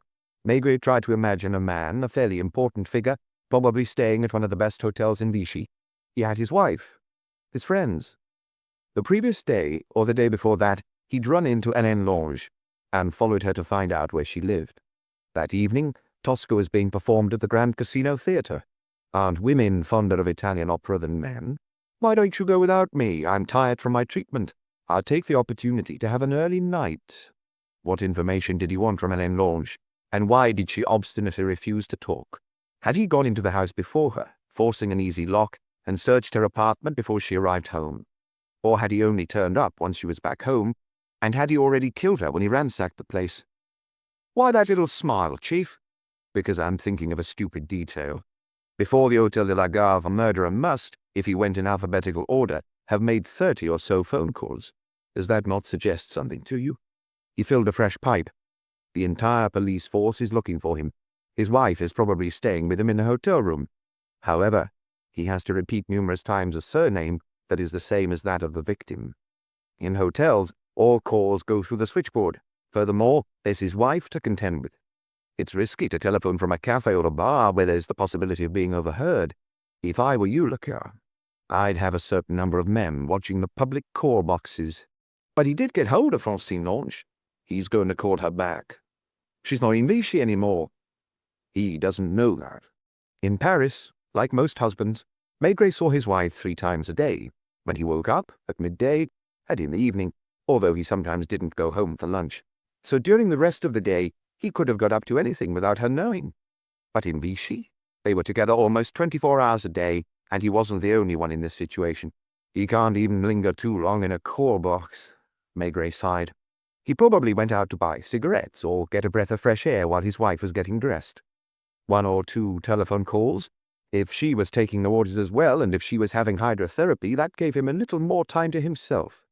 He imagined this man taking advantage of every opportunity, creating them, like a kid lying to his mother. A portly man of a certain age, wealthy with an important job, in Vichy trying to find a cure for his asthma. Does it not surprise you that the sister left? Francine Lang liked money. Goodness knows what she'd got up to when she lived in Paris to come by it. Now she owned a thriving business. She was going to inherit her sister's fortune. But was she the sort of woman to thumb her nose at a large sum? Was it the police she feared? It seemed unlikely, unless she decided to flee for good, to go abroad. No, she'd return to La Rochelle, where the police could question her just as well as in Vichy. For the time being, she was still on the road, her boyfriend at the wheel, while youths turned their heads to stare enviously after the red convertible. She'd arrive around mid-afternoon because they must be driving fast. Have the newspapers mentioned that she lives in La Rochelle? No, they only reported her arrival. She was already afraid this morning at the funeral parlor and at the cemetery. I wonder why it was you she was looking at covertly. I think I understand. Maigret smiled, not without embarrassment. The press has given me a reputation as a sort of confessor. She must have been tempted to confide in me, to ask me for advice. Then she said to herself that it was too big a thing. Baker frowned. I don't see. The man tried to get a piece of information out of Hélène Lang, and this information was important enough to make him lose all control. It's rare for someone to strangle a person in cold blood. He came to Rue du Bourbonnais unarmed. He didn't intend to kill, but he left empty-handed. Thinking of the strangling, Maigret added, so to speak. He presumes the sister has the same piece of information. It's certain, otherwise he wouldn't have gone to so much trouble, and he wouldn't have taken so many risks to find out where she was staying. He wouldn't have telephoned her, and wouldn't have hinted to her about the payment of a large sum. What about her? Does she know what he wants from her? It's possible, muttered Maigret, checking the time on his watch. It's likely, isn't it? As is proved by the fact that she was scared enough to leave without telling us anything. I have to go and meet my wife. He nearly added, like the other fellow, like that portly man with broad shoulders, who had to make up childish excuses to go and telephone from a call box. Who knows? In the course of their daily strolls, the Maigrets had perhaps walked past that couple several times. It was possible that they'd sat next to them when drinking their glass of water, that their chairs, don't forget the phone booths. I need as many men as you have in Paris. I never have enough. When are you going to call La Rochelle? At around 6 o'clock, before I leave for Clermont-Ferrand, where I have an appointment with the examining magistrate. He's waiting for me at his home. This case is troubling him because he's closely connected with a Compagnie de Vichy, which doesn't appreciate this kind of publicity. If you want to be present. Madame Maigret was waiting for him on a bench. Never in their lives had the Maigrets sat on so many park benches and chairs. He was late, but she didn't reprimand him, contenting herself to observe that he seemed to be in a different mood from earlier. She knew that expression, half frowning, half pensive. Where are we going? For a walk. Like the other days, like the other couple. The wife wouldn't suspect anything. She went for strolls with her husband, unaware that he quaked at the sight of every police uniform. He was a murderer. He couldn't run away without coming under suspicion. Like the Maigrets, he had to carry on with his daily routine. Was he staying in one of the 2 or 3 luxury hotels? It was none of Maigret's business, but if he were Lecoeur is an excellent police officer, he muttered, which meant deep down, he's bound to think of it. There aren't so many guests in those hotels for... But he wished he could go and sniff around himself. Don't forget your appointment with Ria. Is it today? Tomorrow at 4 o'clock. Once again, he'd have to get undressed, allow himself to be prodded and poked, clamber onto the weighing machine, and listen to the fair-haired young doctor earnestly discussing the amount of water he was to drink from now on. Was he going to send him to a different spring? He thought of Janvier, who'd moved into his office because Luca was on holiday too. He'd chosen the mountains, somewhere near Chamonix. A string of small sailing boats was slowly tacking into the wind. Couples on pedalos drifted by, and there were miniature golf courses every 50 meters along the wall bordering the Allier. Maigret caught himself turning around each time they passed a portly man of a certain age. For him, Hélène Lang's killer had stopped being a shadowy image. He was beginning to take shape, to acquire a personality. He was in the town, somewhere on one of the walks the Maigrets took with such regularity. His movements were similar to theirs, and he saw the same sights, the sailing boats, the pedalos, the yellow chairs in the park, and the crowd strolling by at a monotonous pace. Rightly or wrongly, Maigret saw him with a wife at his side, a very plump woman, too, complaining her feet hurt. What did they talk about as they walked? What did all those couples among whom the Maigrets found themselves say to each other? He had killed Hélène Lang. He was wanted. One word, one gesture, one slip-up, and he'd be arrested. His entire life destroyed, his name on the front page of the newspapers, his friends flabbergasted, his fortune and that of his family jeopardized. A police cell instead of a comfortable apartment. The transformation could happen within a few minutes, a few seconds. A stranger was perhaps going to tap him on the shoulder, and when he looked around, he would find himself face to face with a police badge. "Are you Monsieur?" Monsieur who? It didn't matter. The shock, his wife's outrage. "It must be a mistake, Inspector. I know him well. He's my husband. Everyone will tell you. Speak up for yourself, Jean." Jean, or Pierre, or Gaston. Maigret kept covertly looking around him. But he's still trying. He's still trying to what? Trying to find out the truth. What are you talking about? You know who I'm talking about. He telephoned Francine Lang. He wants to talk to her. Won't he get caught? If she'd told Lacour in time, they'd have set up a trap. It's still possible. He's not familiar with her voice. Lacour is bound to have thought of that. He just needs to put a woman of around her age in room 406 when the man calls. Maigret stopped in his tracks and growled, his fists clenched as if enraged. What the hell can he be looking for to take such a huge risk? A man's voice replied, "Hello, who do you wish to speak to?" "I'd like to speak to Mademoiselle Francine Lang." "Who's calling?" "Chief Superintendent Lacour." "One moment, please." Maigret was sitting facing Lacour in the bare office and was holding the extra listening device to his ear. "Hello, could you call back tomorrow morning?" "No." "In half an hour?" "In half an hour I'll be on the road." "We've only just got here. Francine, I mean Mademoiselle Lang, is in her bath. Ask her from me to get out of it." Lacour winked at his Paris colleague. Once again, Lucien Romanel's voice could be heard. "She'll be with you in a moment. She's just drying herself. I get the impression that you didn't drive very fast." "We broke down. We lost nearly an hour trying to find a spare part. Oh, here she is." "Hello?" Her voice sounded more distant than that of her boyfriend. "Mademoiselle Lang, this morning you told me that you'd be staying in Vichy for another 2 or 3 days. That was my intention. I changed my mind." "I ask why?" "I could answer that I changed my mind, and that's that. I have a right to, don't I?" "And I have a right to request a court order and force you to talk. What difference does it make whether I'm in Vichy or La Rochelle? For me, a very big one. Now I repeat my question. What made you change your mind?" "I was scared." "Of what?" "You know very well. I was already afraid this morning, but I told myself he wouldn't dare." "Could you be clearer, please? Afraid of whom?" "Of the man who strangled my sister. I thought that if he went for her, he's capable of going for me." "For what reason?" "It's hard to say." "Do you know him?" "No." "You don't have the slightest idea who it could be?" "No." "And yet at midday, having just told me you'd be extending your stay in Vichy, you left the hotel in a great hurry." "I was scared." "You are lying. Or to be more specific, you had a particular reason to be scared." "I told you he killed my sister.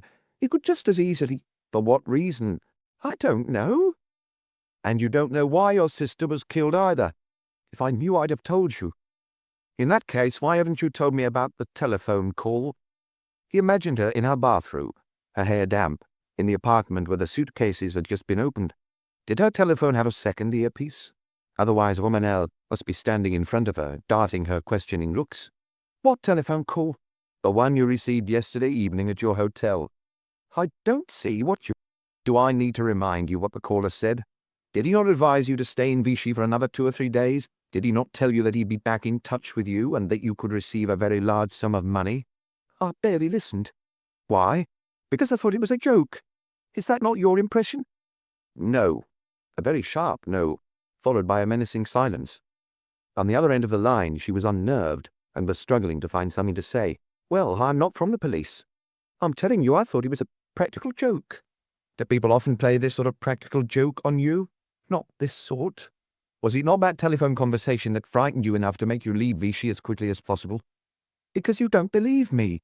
I'll believe you when you're telling the truth. It scared me. What? Knowing the man was still in town. All women must be frightened at the idea of a strangler roaming the streets. Although the hotels haven't suddenly emptied. Have you ever heard that voice before? I don't think so. A very distinctive voice? I didn't notice. I was too surprised. Earlier, you mentioned a bad joke. I'm tired. Day before yesterday, I was still on holiday in the Balearics. I barely slept since. That's no reason to lie. I'm not used to being questioned, especially over the telephone after being dragged out of my bath. If you prefer, in 1 hour you'll receive an official visit from my colleague in La Rochelle, and everything you say will be duly taken down. I'm doing my best to answer you. Maigret's eyes were laughing. The cur was doing a good job. That was not how he would have gone about it himself, but the result would have been the same.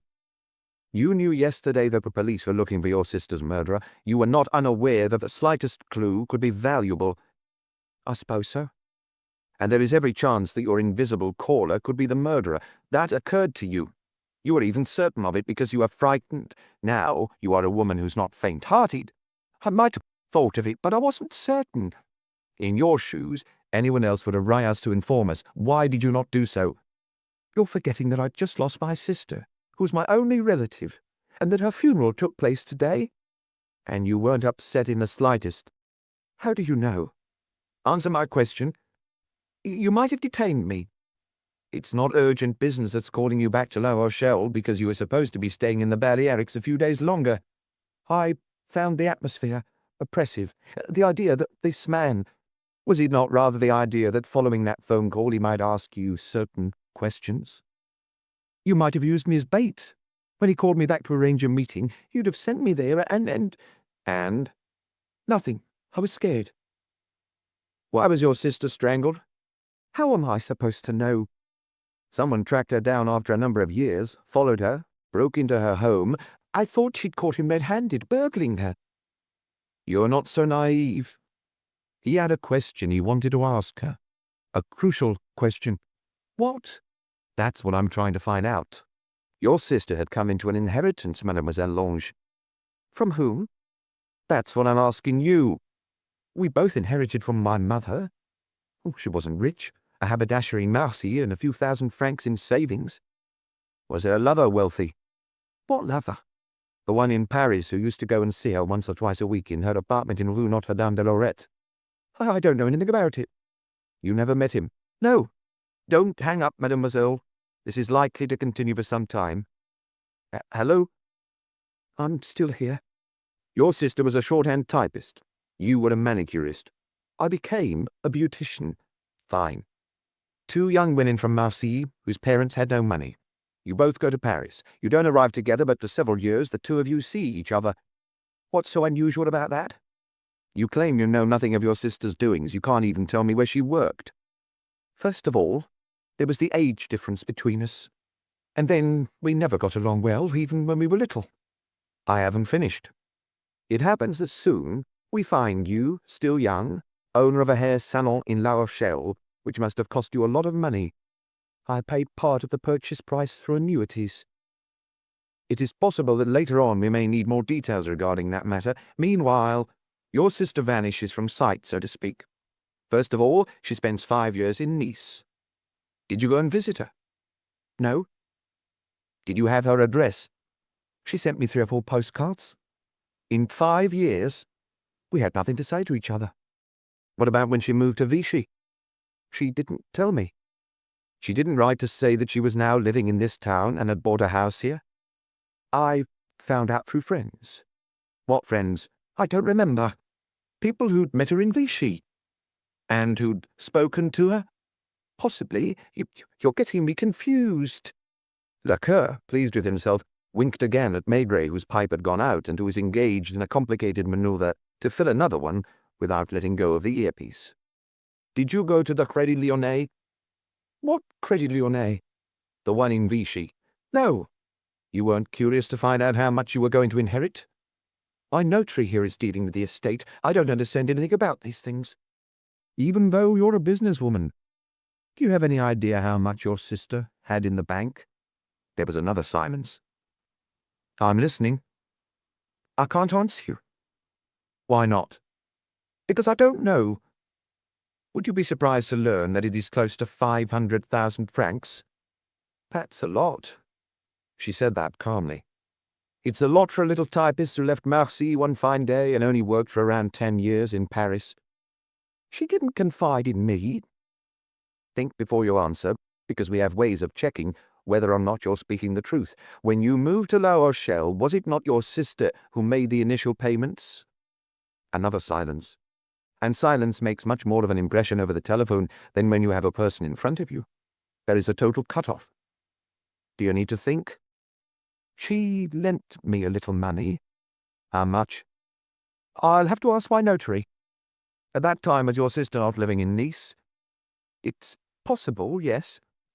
So you were in touch with her, not only through an exchange of postcards. It is likely you went to see her to tell her about your project. I must have gone there. You told me the opposite a moment ago. Your questions are getting me all muddled up. They're perfectly straightforward, but your answers are less so. Have you finished? Not yet. And I would advise you more strongly than ever not to hang up, which would force me to take some rather unpleasant steps. This time, I want a clear answer, yes or no. Whose name is on the deed of sale of the business, yours or your sister's? In other words, was your sister the real owner? No. Are you? No. Who is? Both of us. So you are partners, and you're trying to have me believe that you had no contact with your sister? That's family business and nothing to do with anyone else. It is when there's a murder. It has nothing to do with— Are you certain? I don't suppose— You suppose it's so little that you left Vichy in a panic. Do you have any more questions? Maigret nodded, grabbed a pencil from the desk and scribbled a few words on a notepad. Just a moment, don't hang up. Is this going to take much longer? No. You had a child, didn't you? I told you about it. You gave birth in Paris? No. Why not? Maigret's note read simply, Where did she give birth? Where was the child registered? I didn't want anyone to know. Maigret probed further, perhaps because of the presence of his illustrious Paris colleague. Where did you go? To Burgundy. Where exactly? Ménilmonts. Is that a village? It's more of a hamlet. Is there a doctor there?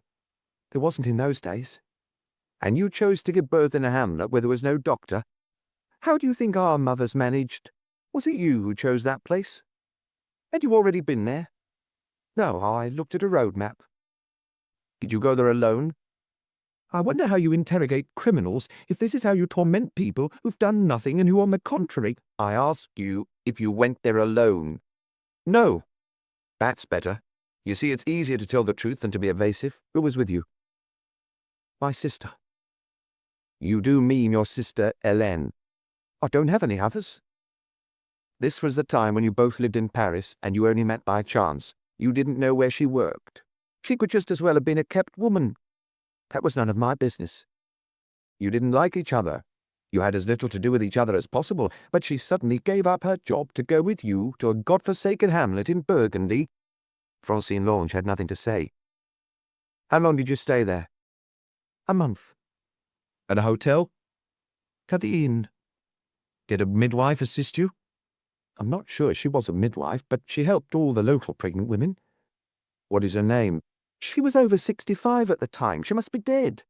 You don't recall her name? Madame Radèche. Did you register the child at the town hall? Of course. Yourself? I was confined to bed. My sister went with the owner of the inn, who acted as witness. Did you see the register of births later? Why would I have gone to see it? Do you have a copy of the birth certificate? It was so long ago. Where did you go after that? Listen, I can't take any more. If you absolutely insist on questioning me for hours, come and see me here. Undeterred, Maigret asked, Where did you take the child? To Saint-André. Saint-André-de-l'Avion, in the Vosges. By car? I didn't have a car in those days. Your sister neither. She's never driven. Did she go with you? Yes, yes, yes. And now make whatever you like of it. I'm sick and tired of this, do you hear? Sick, sick, sick. Upon which she hung up. Chapter 6. What are you thinking about? The question asked by all couples, all those who live side by side for years, observing each other, who, coming against an unreadable expression or look, can't help timidly inquiring, "What are you thinking about?" Admittedly, Madame Maigret only asked the question when she sensed her husband was relaxed, as if there was a zone she knew she was not allowed to enter. After the long telephone call to La Rochelle, there had been the calm of dinner in the restful white hotel dining room, with its potted plants and its bottles of wine and flowers on the tables. Nobody appeared to take any notice of the Maigrets, even though they were still the object of a discreet curiosity, both admiring and affectionate. Now it was their evening stroll. Rumbles of thunder could be heard somewhere in the sky, and suddenly the still air was whipped up by gusts of wind. As if automatically, they'd walked down Rue du Bourbonnais, where there was a light at one of the first-floor windows, in plump Madame Dirvaux's room. The Maleskis were out, either on a walk or at the cinema. The ground floor was dark and silent. The furniture was back in place. Hélène Lang had been erased. One day, probably, the contents of the house would be piled up on the pavement, and a jaunty auctioneer would sell off everything that had been the trappings of a life. Had Francine taken the photographs? It was unlikely. It was also unlikely that she'd send for them. They would be auctioned off, along with everything else. They were walking in the direction of the park, where walks almost inevitably ended up, when Madame Maigret had asked her question. "I was thinking that Lecoeur is an excellent investigator," replied her husband. The questions the Chief Inspector from Clermont-Ferrand had fired off, without allowing Francine the time to collect herself, were calculated to fluster her. He'd got the very most out of the facts in his possession, and obtained tangible results that would provide a basis for the next stages of the investigation. Why was Maigret not entirely satisfied? He would have taken a different approach, probably. Two men, even if they apply the same method, do things differently. But this wasn't about method. Deep down, Maigret envied his colleague's brilliance, his assurance, his self-confidence. For Maigret, the lady in lilac was not simply the victim of a murder, nor a person who had led a particular type of existence. He was beginning to know her, and he was trying, almost unwittingly, to learn more about her. It was the story of the two sisters that was uppermost in his mind as he walked, whereas a carefree Lecoeur had cheerfully gone off to his appointment with the examining magistrate. What could the latter really know about the case, cloistered in his chambers, where everything that had been alive was summed up in the formal language of official reports? Two sisters, in a village on the Atlantic coast, in a shop near the church. Maigret knew that village, where people worked both the land and the sea. 4 or 5 large-scale operators owned the oyster farms and the mussel beds. He pictured the women, young and old, including little girls, setting out in the early hours, sometimes in the dark, depending on the tides. Wearing rubber boots, they were dressed in thick woolens and cast-off men's jackets. On the beach, they gathered the oysters from the exposed beds, while the men collected the mussels clustered in ropes, spiraling around posts. Most of the girls didn't have their school certificate, and the boys had barely gone further. In any case, that's how it was when the Lange sisters lived in the village. Hélène was an exception. She had gone to school in the town and gained enough of an education to land an office job. Setting off on her bicycle in the morning and coming home in the evening, she was a young lady. And later, her sister must have found a way to get by too, mustn't she? They're both in Paris. They aren't seen around the village anymore. They look down on us. Their former friends continued to scrabble around in the oyster beds in the morning and to collect mussels. They had married and raised children who now played in Place de l'Église. Hélène Lang had achieved her ambitions by dint of a steely determination. Very young, she had rejected the life she'd been destined for and carved out a different path, choosing a personal world illustrated in her eyes by a few romantic novelists. Balzac was too harsh for her, too close to Marseille, to the family shop and the mussel beds where the cold froze your hands. Francine had escaped too in her own way. At 15, a taxi driver had deflowered her, and she didn't see why she shouldn't be liberal with her attractive, curvaceous body, why she shouldn't use her provocative smile to entice men. Hadn't they both ultimately been successful? The owner of the house in Vichy had a large sum of money in the bank, and the younger sister back home flaunted her wealth by owning the town's best beauty salon. Did Lacour not feel the need to live with them, to understand them? He established the facts, made deductions, and consequently felt no qualms. A man was mixed up in these two lives, a man whose face no one knew, but who was somewhere there in Vichy, in his hotel room, in an avenue in the park, or in a room of the Grand Casino. That man had killed. He was hunted.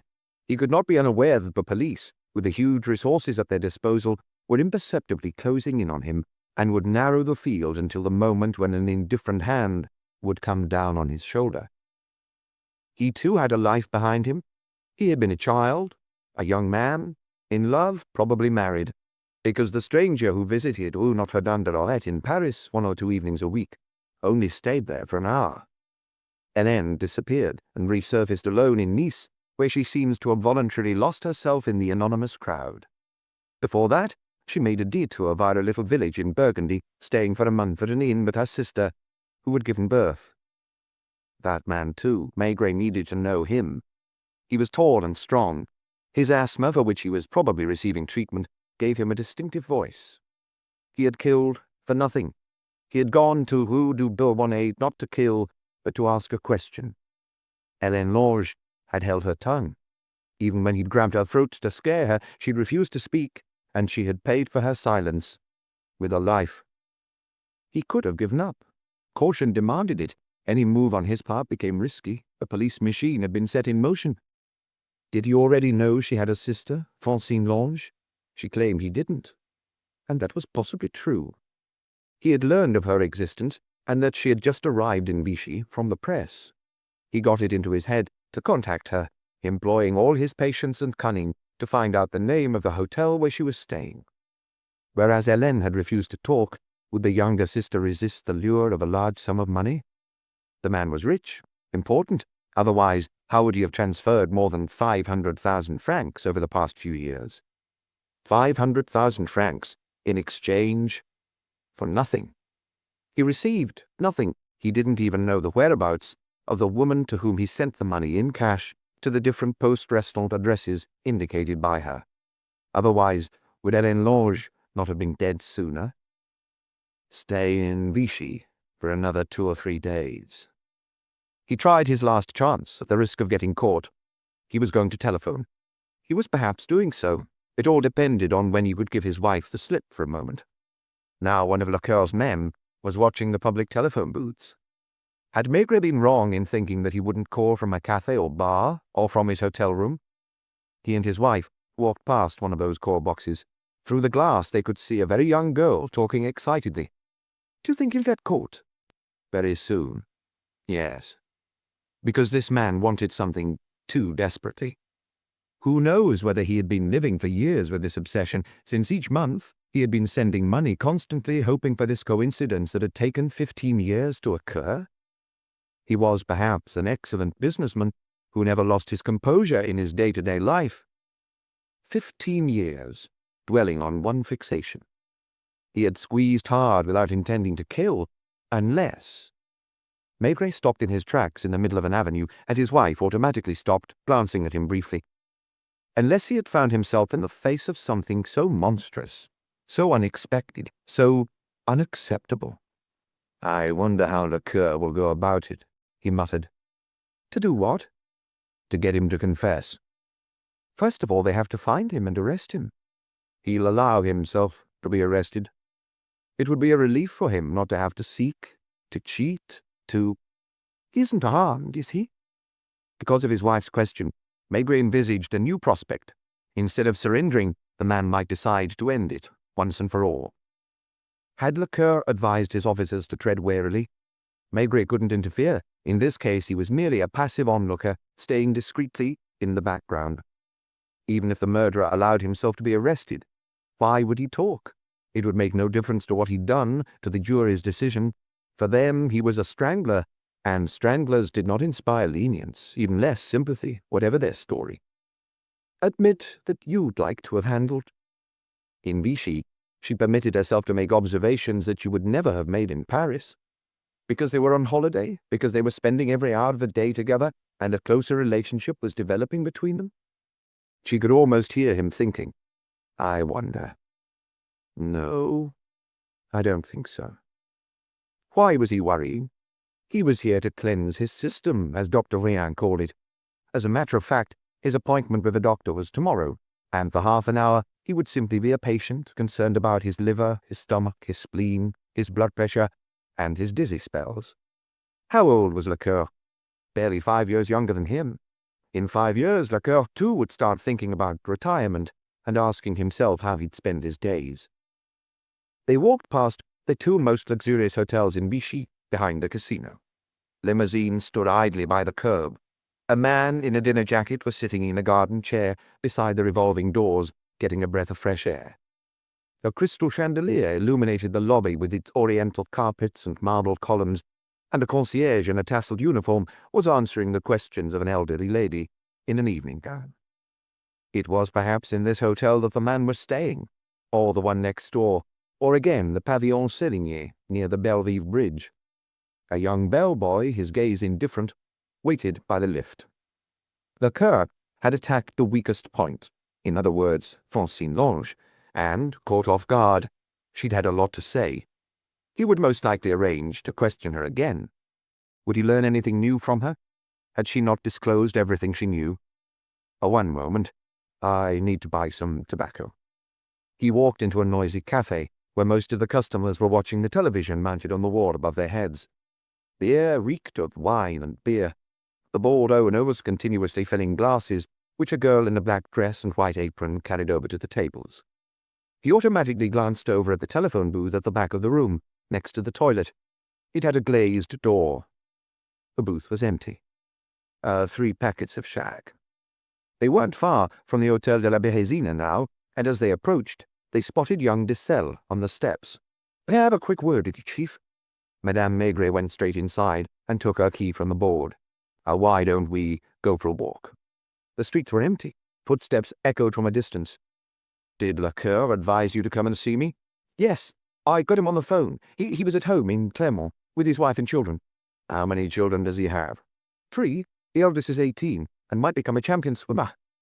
"What's going on?" "About 10 of us are watching the telephone booths.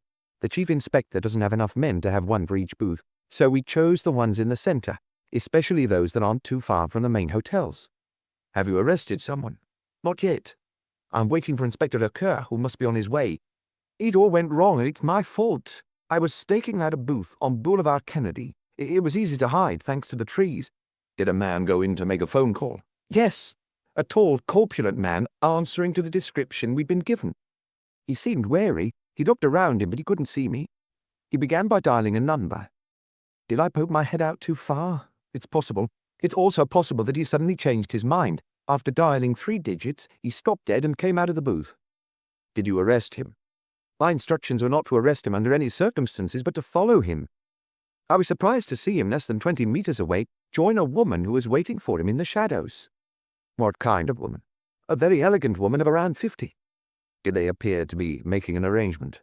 "No, she took his arm and they headed towards the Hôtel des Ambassadeurs, the hotel whose lobby and crystal chandelier Maigret had gazed at an hour earlier." "And then?" "Nothing. The man went over to the concierge, who gave him his key and wished him good night." "Did you get a close look at him?" "Fairly close.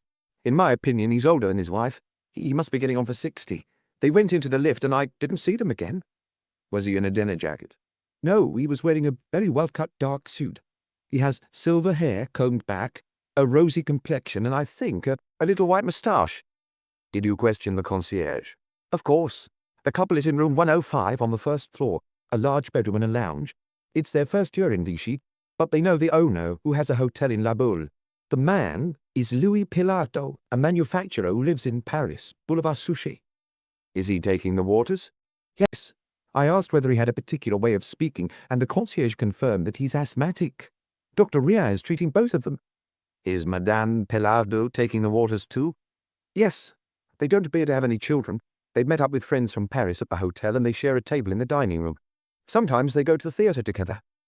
"Is someone watching the hotel?"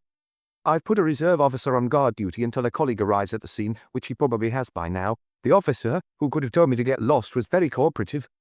Desselle was worked up. "What do you think? It's him, isn't it?" Maigret didn't answer right away. but took the time to rekindle his pipe. They weren't 100 meters from the house of the lady in lilac.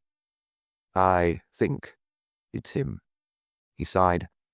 The young inspector looked at him in amazement, because he could have sworn that Maigret said those words, reluctantly. "I have to wait for my boss in front of a hotel. He should be here within the next 20 minutes. "Did he ask for me to be present?" "He said you'd most likely come with me." "I'll have to tell my wife first." At the Grand Casino Theatre, the interval had discharged a huge crowd into the street, and many of the audience, especially women in flimsy dresses or gowns with plunging necklines, glanced anxiously up at the sky streaked with flashes of lightning. Low clouds scudded past, but above all, coming from the west, there was a dark, ominous-looking, almost solid mass. Outside the Hôtel des Ambassadeurs, Maigret and Dissel waited in silence, while behind his varnished wood desk, against a background of pigeonholes and dangling keys, the concierge watched them. Lecoeur arrived just as huge drops of cold rain began to fall, and the bell signaling the end of the interval was ringing. He had to carry out a few tricky maneuvers to park his car, and at last he was making his way towards them, his brow furrowed. "Is he in his room?" he asked. Dissel hastily replied, "Room 105 on the first floor. His windows overlook the street." "Is his wife there too?" "Yes, they came back together." A shape emerged from the shadows, and a police officer whom Maigret didn't know came and asked quietly, "Do I carry on watching?" "Yes." Lecoeur lit a cigarette and sheltered in the doorway. "I'm not authorized to carry out arrests between sunset and sunrise, except in cases of flagrante delicto." He recited the article from the Code of Criminal Procedure with a certain amount of irony, adding pensively, "I don't even have enough charges against him to obtain an arrest warrant." He seemed to be asking Maigret to come to his rescue, but the latter didn't react. "I don't like letting him stew all night. He must know he's been identified. Something happened that stopped him making his phone call. The presence of his wife a few meters from the phone box baffles me." He added reproachfully, "You're not saying anything, Chief." "I have nothing to say." "What would you do in my shoes?" "I wouldn't wait either. I'd avoid going upstairs where they're probably getting undressed. It would be more discreet to send him a note." "Saying what, for instance?" "That there is someone in the lobby who has a personal message for him." "Do you think he'll come down?" "I'd bet on it." "Will you wait here for us, Dissel? There's no need for us to go into the hotel in force." Lecoeur went over to the concierge, while Maigret remained standing in the middle of the lobby, vaguely surveying the vast, almost empty lounge. All chandeliers were lit, and far away, in another world it seemed, 4 elderly people, 2 men and 2 women, were playing bridge with slow gestures. The distance created an unreal impression, like a scene shot in slow motion. The bellboy hurried over to the lift, an envelope in his hand. Lecoeur said wearily, "We'll see what happens." Then, as if struck by the solemn atmosphere, he removed his hat. Maigret too had his straw hat in his hand. Outside, the storm raged and the rain beat down. Several people were sheltering in the doorway, only their backs visible. The bellboy wasn't gone long, and he came over to say, "Monsieur Pilardo is on his way down now." They couldn't help turning towards the lift. Maigret noticed a certain excitement in his colleague, who was smoothing his moustache between his thumb and first finger. A bell from above. The lift rose and stopped for a moment, then soon reappeared. A man with a rosy complexion and silver hair, dressed in dark clothes, stepped out. He scanned the lobby and walked towards the 2 men with a questioning look. Lecoeur had his police badge in the hollow of his palm, and he flashed it discreetly. "I should like to interview you, Monsieur Pilardo." "Now?" It was indeed the croaky voice that had been described. The man didn't panic. He had definitely recognized Maigret and seemed surprised to see him playing a silent part. "Now, yes. My car is outside. I'll drive you to my office." His face became less rosy. Pilardo was around 60, but held himself very erect, maintaining a great deal of dignity in his bearing and facial expressions. "I presume there's no point refusing." "None, other than to complicate matters." A glance over at the concierge, and then at the lounge where the 4 far-off silhouettes could still be seen.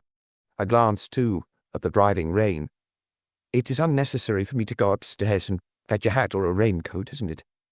Maigret met Lecoeur's gaze and rolled his eyes upwards. It was pointless and cruel to leave Pilardo's unsuspecting wife alone up there. It was going to be a long night, and there was little chance that her husband would be coming back to reassure her. Lacour muttered, "You may send up a note to Madame Pilardo, unless she knows all about it." "No. What should I write?" "I don't know. That you're going to be detained longer than you expected." The man went over to the desk. "Have you got a piece of paper, Marcel?" He was sad rather than overwhelmed or afraid. With the blue ballpoint pen lying on the desk, he wrote a few words and refused the envelope that the concierge held out to him. "Wait a few minutes before you take it up." "Very well, Monsieur Pilardo." The concierge wanted to add something, cast around for something to say, but at a loss he remained silent. "This way." Lacour gave instructions in a low voice to Dissel, who was already soaked to the skin, and opened the rear car door. "After you." The manufacturer bent down and got into the car first. "You too, Chief." Maigret understood that his colleague didn't want to leave their prisoner alone in the back. A moment later, they were driving through the streets where some people were running while others sheltered under the trees. Some were even on the bandstand where the musicians usually sat. The car turned into the courtyard of the police headquarters in Avenue Victoria, and Lacour merely needed to say a few words to the officer on guard duty. Only some of the lamps were lit in the corridors, and it felt like a long walk for Maigret. "Come in. It's not comfortable, but I'd rather not take you to Clermont-Ferrand right away." He removed his hat and wondered whether to slip off his jacket, whose shoulders, like those of the other two men, were wet. In comparison with the sudden coolness outside, it was very warm in the room where the air was stale. "Please, sit down." Maigret went over to his corner and slowly filled his pipe without taking his eyes off the manufacturer's face. Pilardo had sat down on a chair and waited, outwardly calm. It was a dramatic, almost heartbreaking calm, Maigret sensed. Not a muscle of the man's face moved. His eyes went from one police officer to the other, and he was probably trying to understand why Maigret was taking a back seat. Lacour took his time, busying himself with a notepad and pencil, and muttered as if to himself, "Your answers to my questions will not be recorded because this is not an official interrogation." The man inclined his head in consent. "Your name is Louis Pilardo, and you are a manufacturer. You reside in Paris, Boulevard Suchet." "That is correct." "You are married, I assume?" "Yes." "Do you have children?" There was a hesitation, and he said with a strange bitterness, "No." "Are you here for a treatment?" "Yes." "Is this the first time you have come to Vichy?" "I have driven through the town." "Never to meet a specific person?" "No." Lacour inserted a cigarette in his cigarette holder, lit it, and remained silent for a good while. "You are not unaware, I presume, of the reason why I brought you here?" Pilardo thought, his face still inscrutable, but Maigret had already understood. His composure, his expressionlessness, was not so much self-control, but the effect of an extreme emotion. He was in a state of shock, and goodness knows how the images around him appeared to him, how Lacour's voice sounded to his ears. "I would rather not answer." "You followed me without objecting?" "Yes." "Were you expecting this to happen?" He turned towards Maigret as if to ask him for help, then he repeated wearily, "I would rather not answer." Lacour scribbled a word on his notepad and tried a different line of attack. "Here in Vichy you had the surprise of running into a person whom you hadn't seen for 15 years. His eyes were slightly moist, but there was no sign of tears. It was perhaps the effect of the bright light. This room at the end of a corridor was used so seldom that it barely had any furniture, and the lighting was reduced to a bare bulb dangling from a wire. "This evening, when you went out with your wife, did you plan to stop to make a telephone call?" He hesitated, then nodded. "So your wife doesn't know?" "About the phone call I had to make?" "If you like." "No." "She's unaware of some of your doings?" "Absolutely." "Even so, you went into a public phone booth." "She decided to come with me at the last minute. I didn't have the patience to wait for a new opportunity. I told her I'd left the key to our suite in the door, and that I needed to phone the concierge." "Why did you not finish dialing the number?" "I could sense I was being watched." "You didn't see anything?" "Something moved behind a tree. At the same time, I thought that making the phone call was pointless." "Why?" He didn't reply. His hands rested flat on his knees, slightly pudgy hands, white and manicured. "If you wish to smoke," I don't smoke. Does it bother you if we do? My wife smokes a lot. Too much. You suspected that it wasn't Francine Lange who would be picking up the phone. Once again he did not reply, but nor did he deny it. You called her yesterday evening. You said you would ring back to arrange to meet her. I have every reason to assume that by this evening you had decided on the time and the place for this meeting. I apologize for not being or cooperative. He had to get his breath back, and his words were interspersed with a slight wheezing from his throat. It is not unwillingness on my part, believe me. Are you waiting to be assisted by a lawyer? His right hand made a vague sweeping gesture as if to dismiss that idea. But you will have to hire one. I will, because the law demands it. Do you understand, Monsieur Pelardel, that from now on you will be deprived of your freedom? Lecoeur had been tactful enough not to utter the word prisoner, and Maigret was grateful to him. The man inspired respect in both of them, especially in that cramped office with neutral-colored walls. Sitting on a spindle chair, he looked larger than life, and he maintained an astonishing calm, an unexpected dignity. Between them, they had interviewed hundreds of suspects, and it took a lot to affect them. This evening, they were impressed. I could postpone this conversation until tomorrow, but that would be pointless, wouldn't it? The man seemed to think that that was the chief inspector's business and not his. Incidentally, what branch of industry are you in? Wire production. They were broaching a subject he could talk about, and he provided some details, as if not to say no to everything, or routinely remain silent. I inherited from my father a fairly modest wire works near Le Havre. I expanded it, and built others in Rouen, and then in Strasbourg. So you're the head of a large company? Yes. He sounded apologetic. Your offices are in Paris? The headquarters. We have more modern offices in Rouen and Strasbourg, but I was keen to keep the old head office on Boulevard Voltaire. For him, that was the past. Within a few minutes that evening, while a bellboy in gold-braided livery holding a note was going up in the lift, an entire part of his life had ceased to exist. He knew it, and that was perhaps why he let himself talk about it. How long have you been married?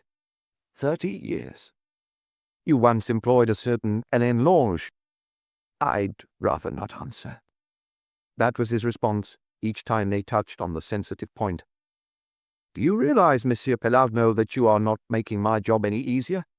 I'm sorry. If you intend to deny the facts that I'm going to have to accuse you of, I'd rather know right away. I don't know what you're going to say. Do you claim you're innocent? In one way? No.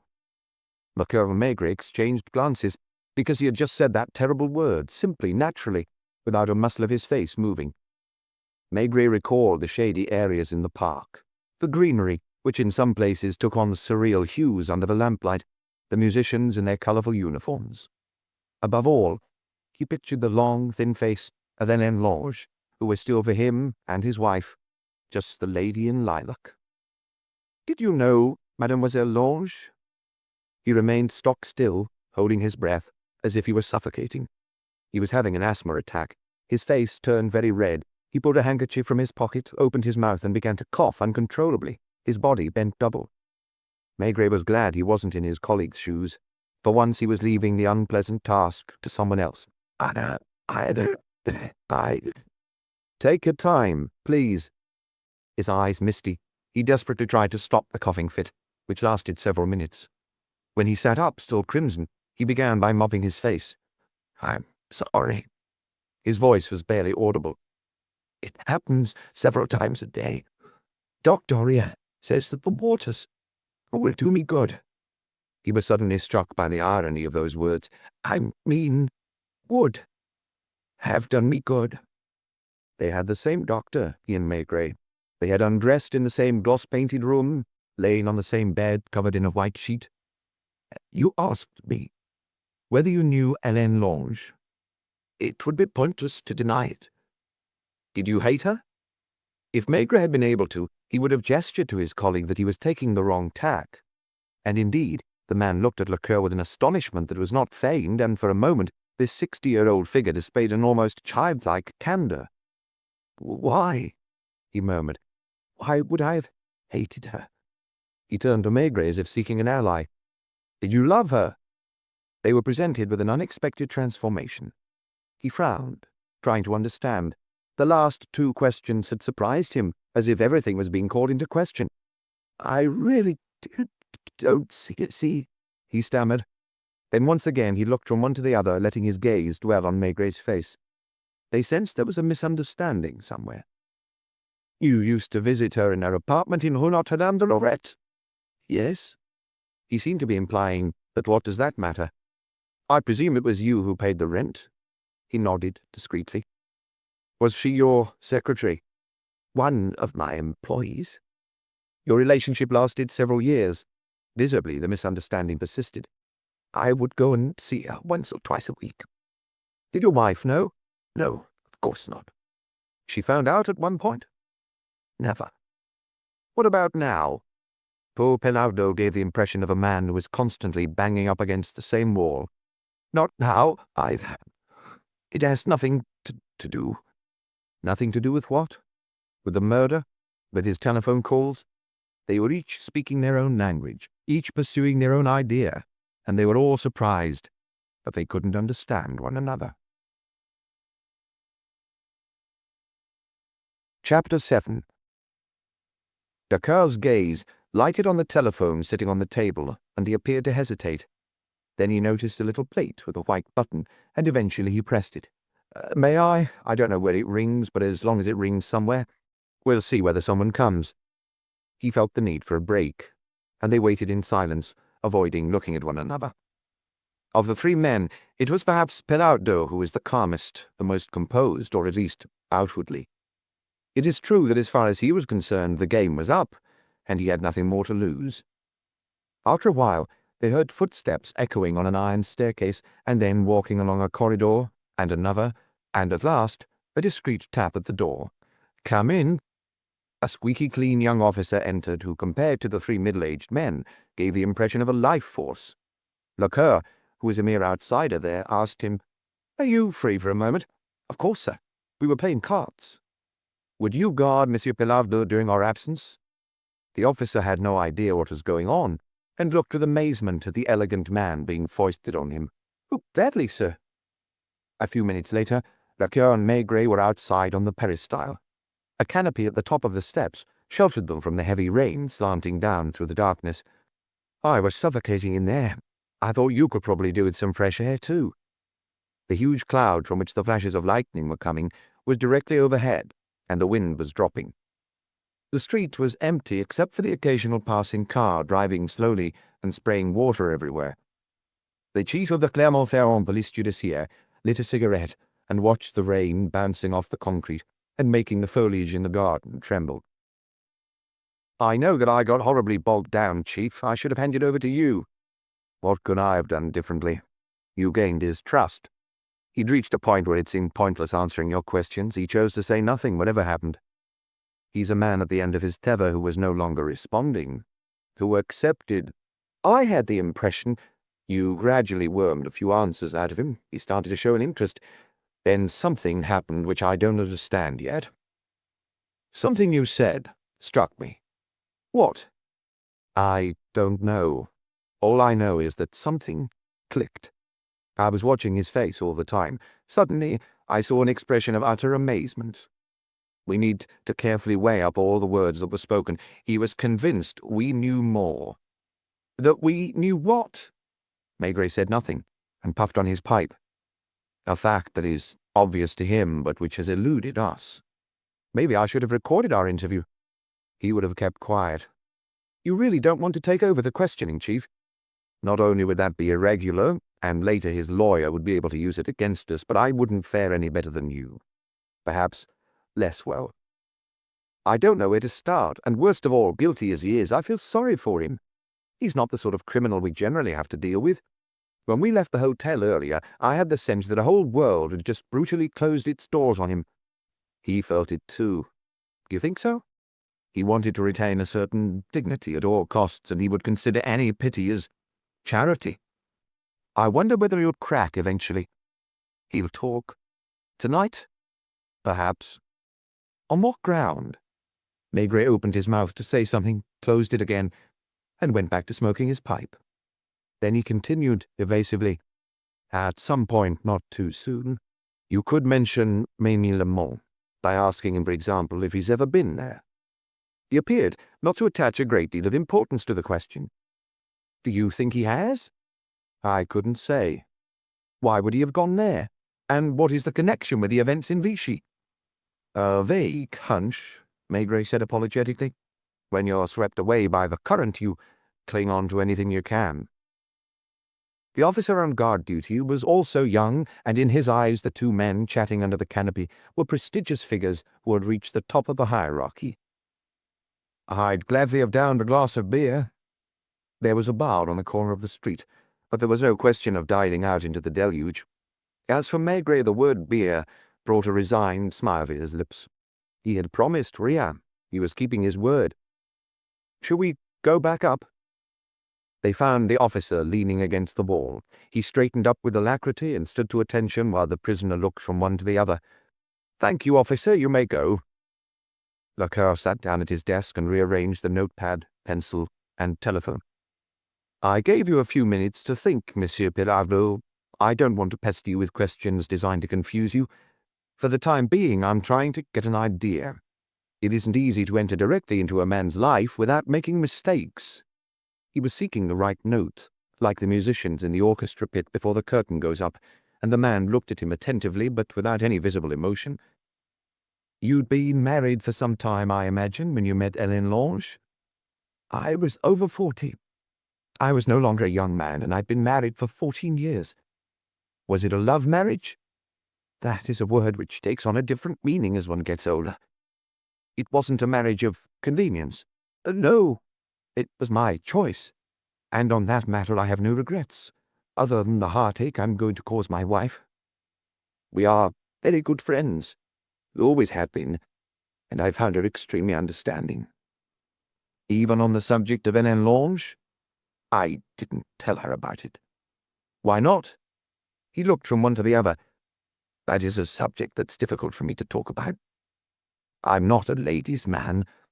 I have worked very hard during my life, and for a long time I perhaps remained quite innocent." "Passion?" "I don't know the right word. I discovered a person who was completely different from everyone I knew. Hélène attracted me and terrified me. I found her intensely captivating." "You became her lover?" "After a very long time." "Did she make you wait?" "No, it was me. She hadn't had any affairs before me. But this is all run-of-the-mill for you, isn't it?" "I loved her. I thought I loved her. She asked for nothing, was content with a tiny place in my life with those weekly visits you mentioned." "There was no question of your divorcing?" "Never. Besides, I still loved my wife in a different way, and I would never have agreed to leave her." "Poor man. He was certainly more comfortable in his offices, his factories, or chairing a board meeting." "Did she leave you?"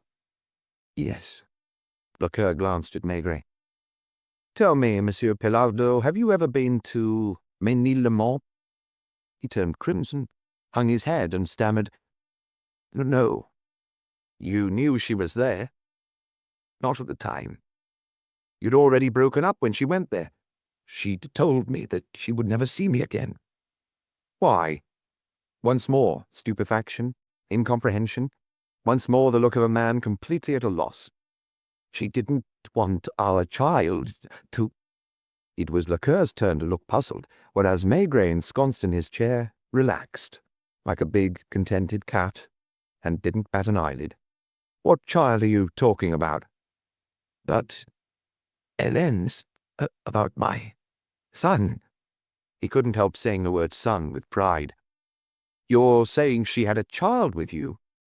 "Philippe, yes." Lacour seethed. "She managed to get you to believe that—" But Pilardo patiently nodded. "She didn't get me to believe anything. I have the proof."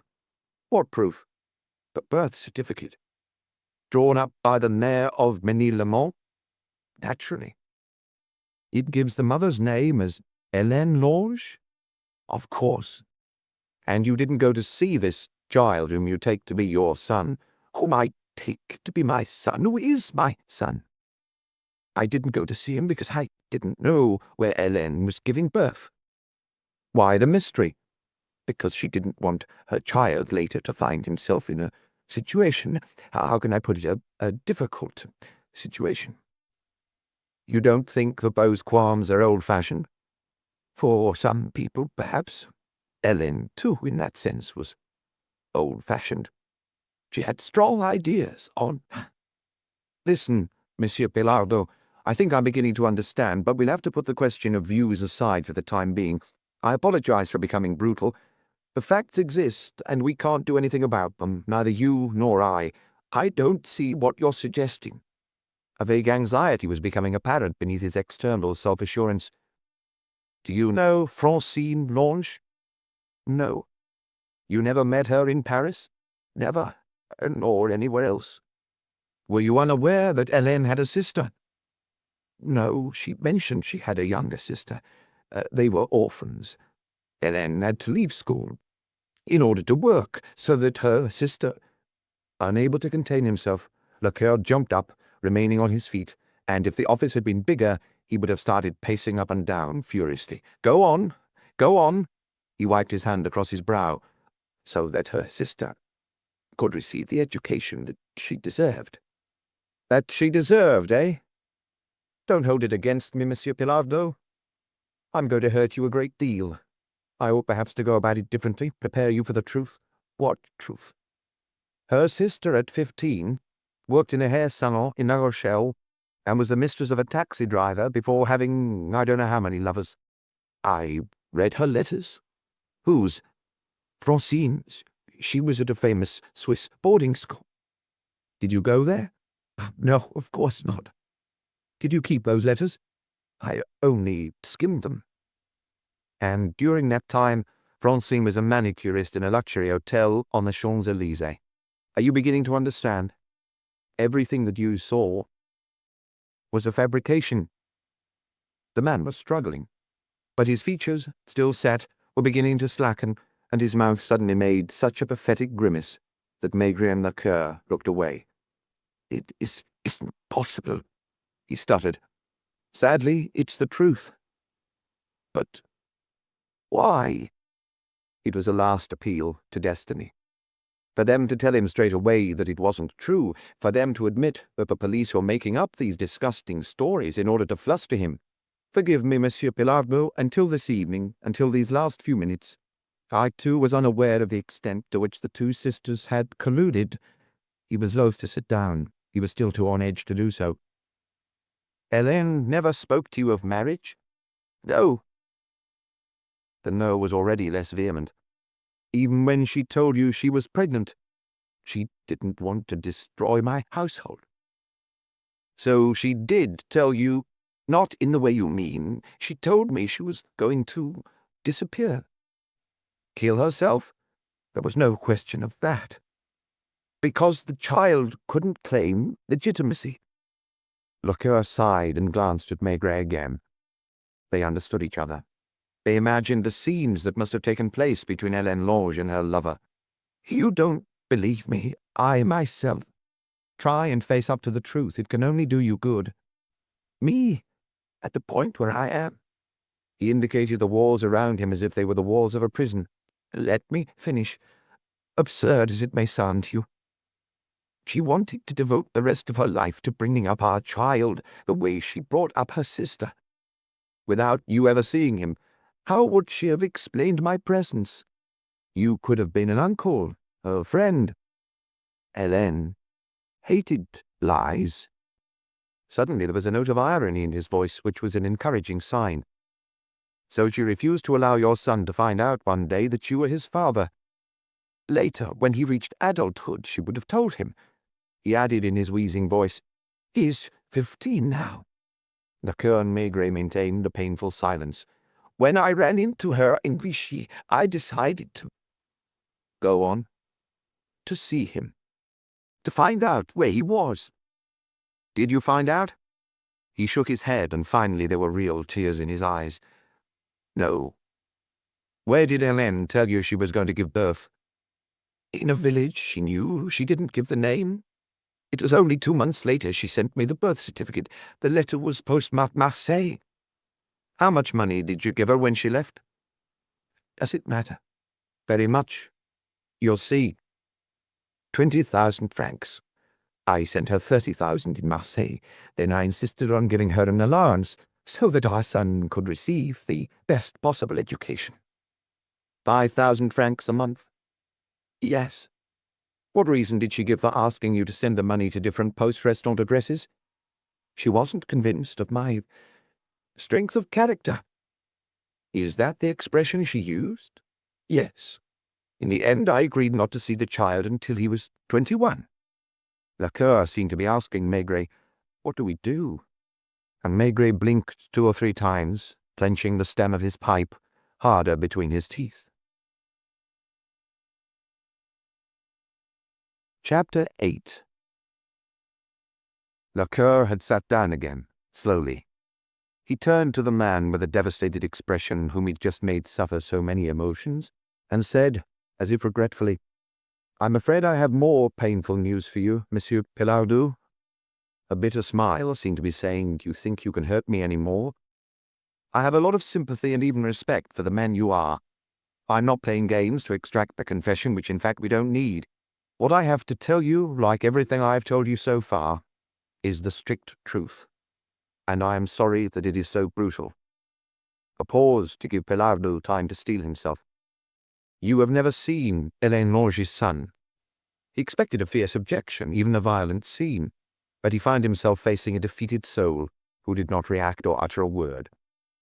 "You never suspected anything?" Pilardou looked up, shook his head, and pointed to his throat to indicate that he couldn't speak straight away. He barely had the time to take his handkerchief out of his pocket before he was racked by an asthma attack even more violent than the last. In the silence, Maigret became aware that outside, too, silence had fallen, that the thunder had stopped and the rain was no longer bouncing off the paving stones. "Forgive me. It did occur to you to suspect the truth, didn't it? Once. Only once." "When?" "Here. The night when?" "How many days before had you met her?" 2 days. "Did you follow her?" "From a distance, to find out where she lived. I was expecting to see her with my son, or to see him coming out of the house." "On Monday night you appeared when she was about to go inside the house?" "No. I saw the lodgers go out. I knew she'd be in the park listening to the music. She's always loved music. I had no difficulty opening the door. My hotel room key worked." "You searched through the drawers?" "First of all, I saw there was only one bed." "The photos?" "Of her. Only her. I'd have given everything to come across a photo of a child." "And to discover letters?" "Yes. I found myself facing an inexplicable void. Even if Philippe was at boarding school, he must—" "She caught you in her house when she returned home?" "Yes. I begged her to tell me where our son was. I remember asking her if he died, if he'd had an accident." "She refused to answer?" "She was calmer than I was. She reminded me of our pact." "The promise to give you back your son when he was 21? "Yes. For my part, I'd sworn not to try and contact him." "Did she used to tell you about him?" "In great detail. His first teeth, his childhood illnesses, the nanny she'd hired at a time when she was unwell, then school. She gave me an almost day-by-day account." "Without mentioning the place?" "Yes. Recently he'd been saying he wanted to become a doctor, apparently." He looked at Lacour without false modesty. "There never was any son?" "There was, but he wasn't yours." "Another man?" Lacour shook his head. "It was Francine Lang who gave birth to a son in Ménillemont. Until you told me, I didn't know, I confess, that the child had been registered as being the son of Hélène Lang. The idea must have occurred to the 2 sisters when Francine found herself pregnant. If I know her, her first thought must have been to get rid of the baby. But her sister had a better idea." "That flashed through my mind. I told you, at night, after begging her, I threatened. For 15 years I've dreamed about this son whom I'd get to meet one day.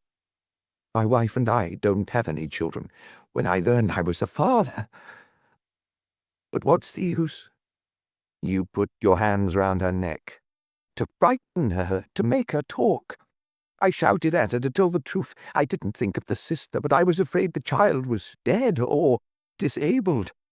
He let his hands dangle as if there wasn't an ounce of energy left in his body. I squeezed hard. I didn't realize. If only her face had shown some kind of emotion. But no, she wasn't even afraid. When you read in the newspaper that her sister was in Vichy, it gave you fresh hope.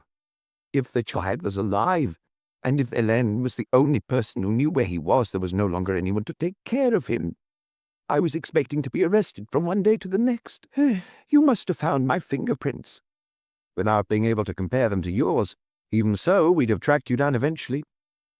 I had to know, to make arrangements. You telephoned different hotels in alphabetical order. How do you know? It was child's play, but Lecoeur needed satisfaction.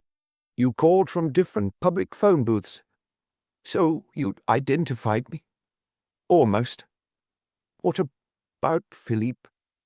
Francine Lange's son was fostered shortly after his birth by a family called Berthaud, farmers in Saint-André-du-Lamion in the Vosges.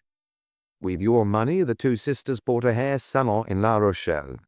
Neither of them took care of the child, who continued to live in the country until, at 2.5, he fell into a pond. He's dead. Yes, but for you he had to be kept alive, and Hélène invented his childhood, his first years at school, his games, and recently his interest in medicine. It's unspeakable. Yes, that a woman could. He shook his head. I am not doubting what you say, but something inside me refuses to accept this truth. This is not the first occurrence of a case of this kind in the annals of crime. I could cite precedents. No, he begged. He withdrew into himself, his resilience gone, with nothing left to cling to. You were right earlier when you said you didn't need a lawyer. All you need to do is tell your story to the jury. He remained completely still, his head in his hands. Your wife must be worried. In my opinion, the truth will hurt her less than what she might imagine. He appeared not to have thought about her, and he finally showed his flushed face. What am I going to tell her? I'm afraid you can't tell her anything at present. I'm not authorized to release you even for a short time. I have to take you to Clermont-Ferrand. Unless the examining magistrate objects, which would surprise me, your wife will be allowed to visit you. This thought upset Belardo, who eventually looked at Maigret in desperation. Couldn't you talk to her? Maigret shot a questioning glance at Lecoeur, who shrugged as if to say that it wasn't up to him. I'll do my best. You should tread softly, because for the past few years she's been suffering from a weak heart. Neither of us is young anymore. Nor was Maigret. He felt old this evening. He was impatient to get back to his wife, the humdrum daily walks through Vichy, and the little yellow chairs in the park. They went downstairs together. Shall I drop you off, Chief?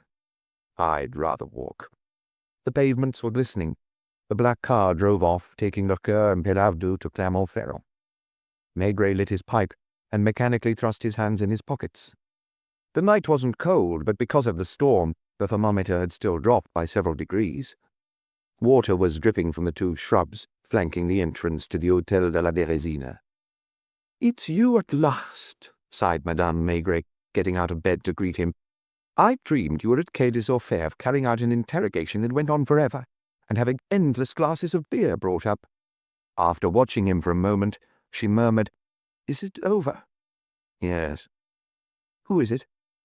A very respectable man who employs thousands of office staff and workers, but who remained very unworldly. I hope you'll be able to sleep tomorrow. I'm afraid not. I have to go and explain to his wife. She doesn't know. No. Is she here? At the Hôtel des Ambassadeurs. What about him? In half an hour he'll be inside Clermont-Ferrand prison. While he got undressed, she carried on watching him, finding there was something strange about him. How many years do you think he'll... And Maigret, filling his last pipe of the day, from which he only took a few puffs before getting into bed, said, "I hope you'll be acquitted."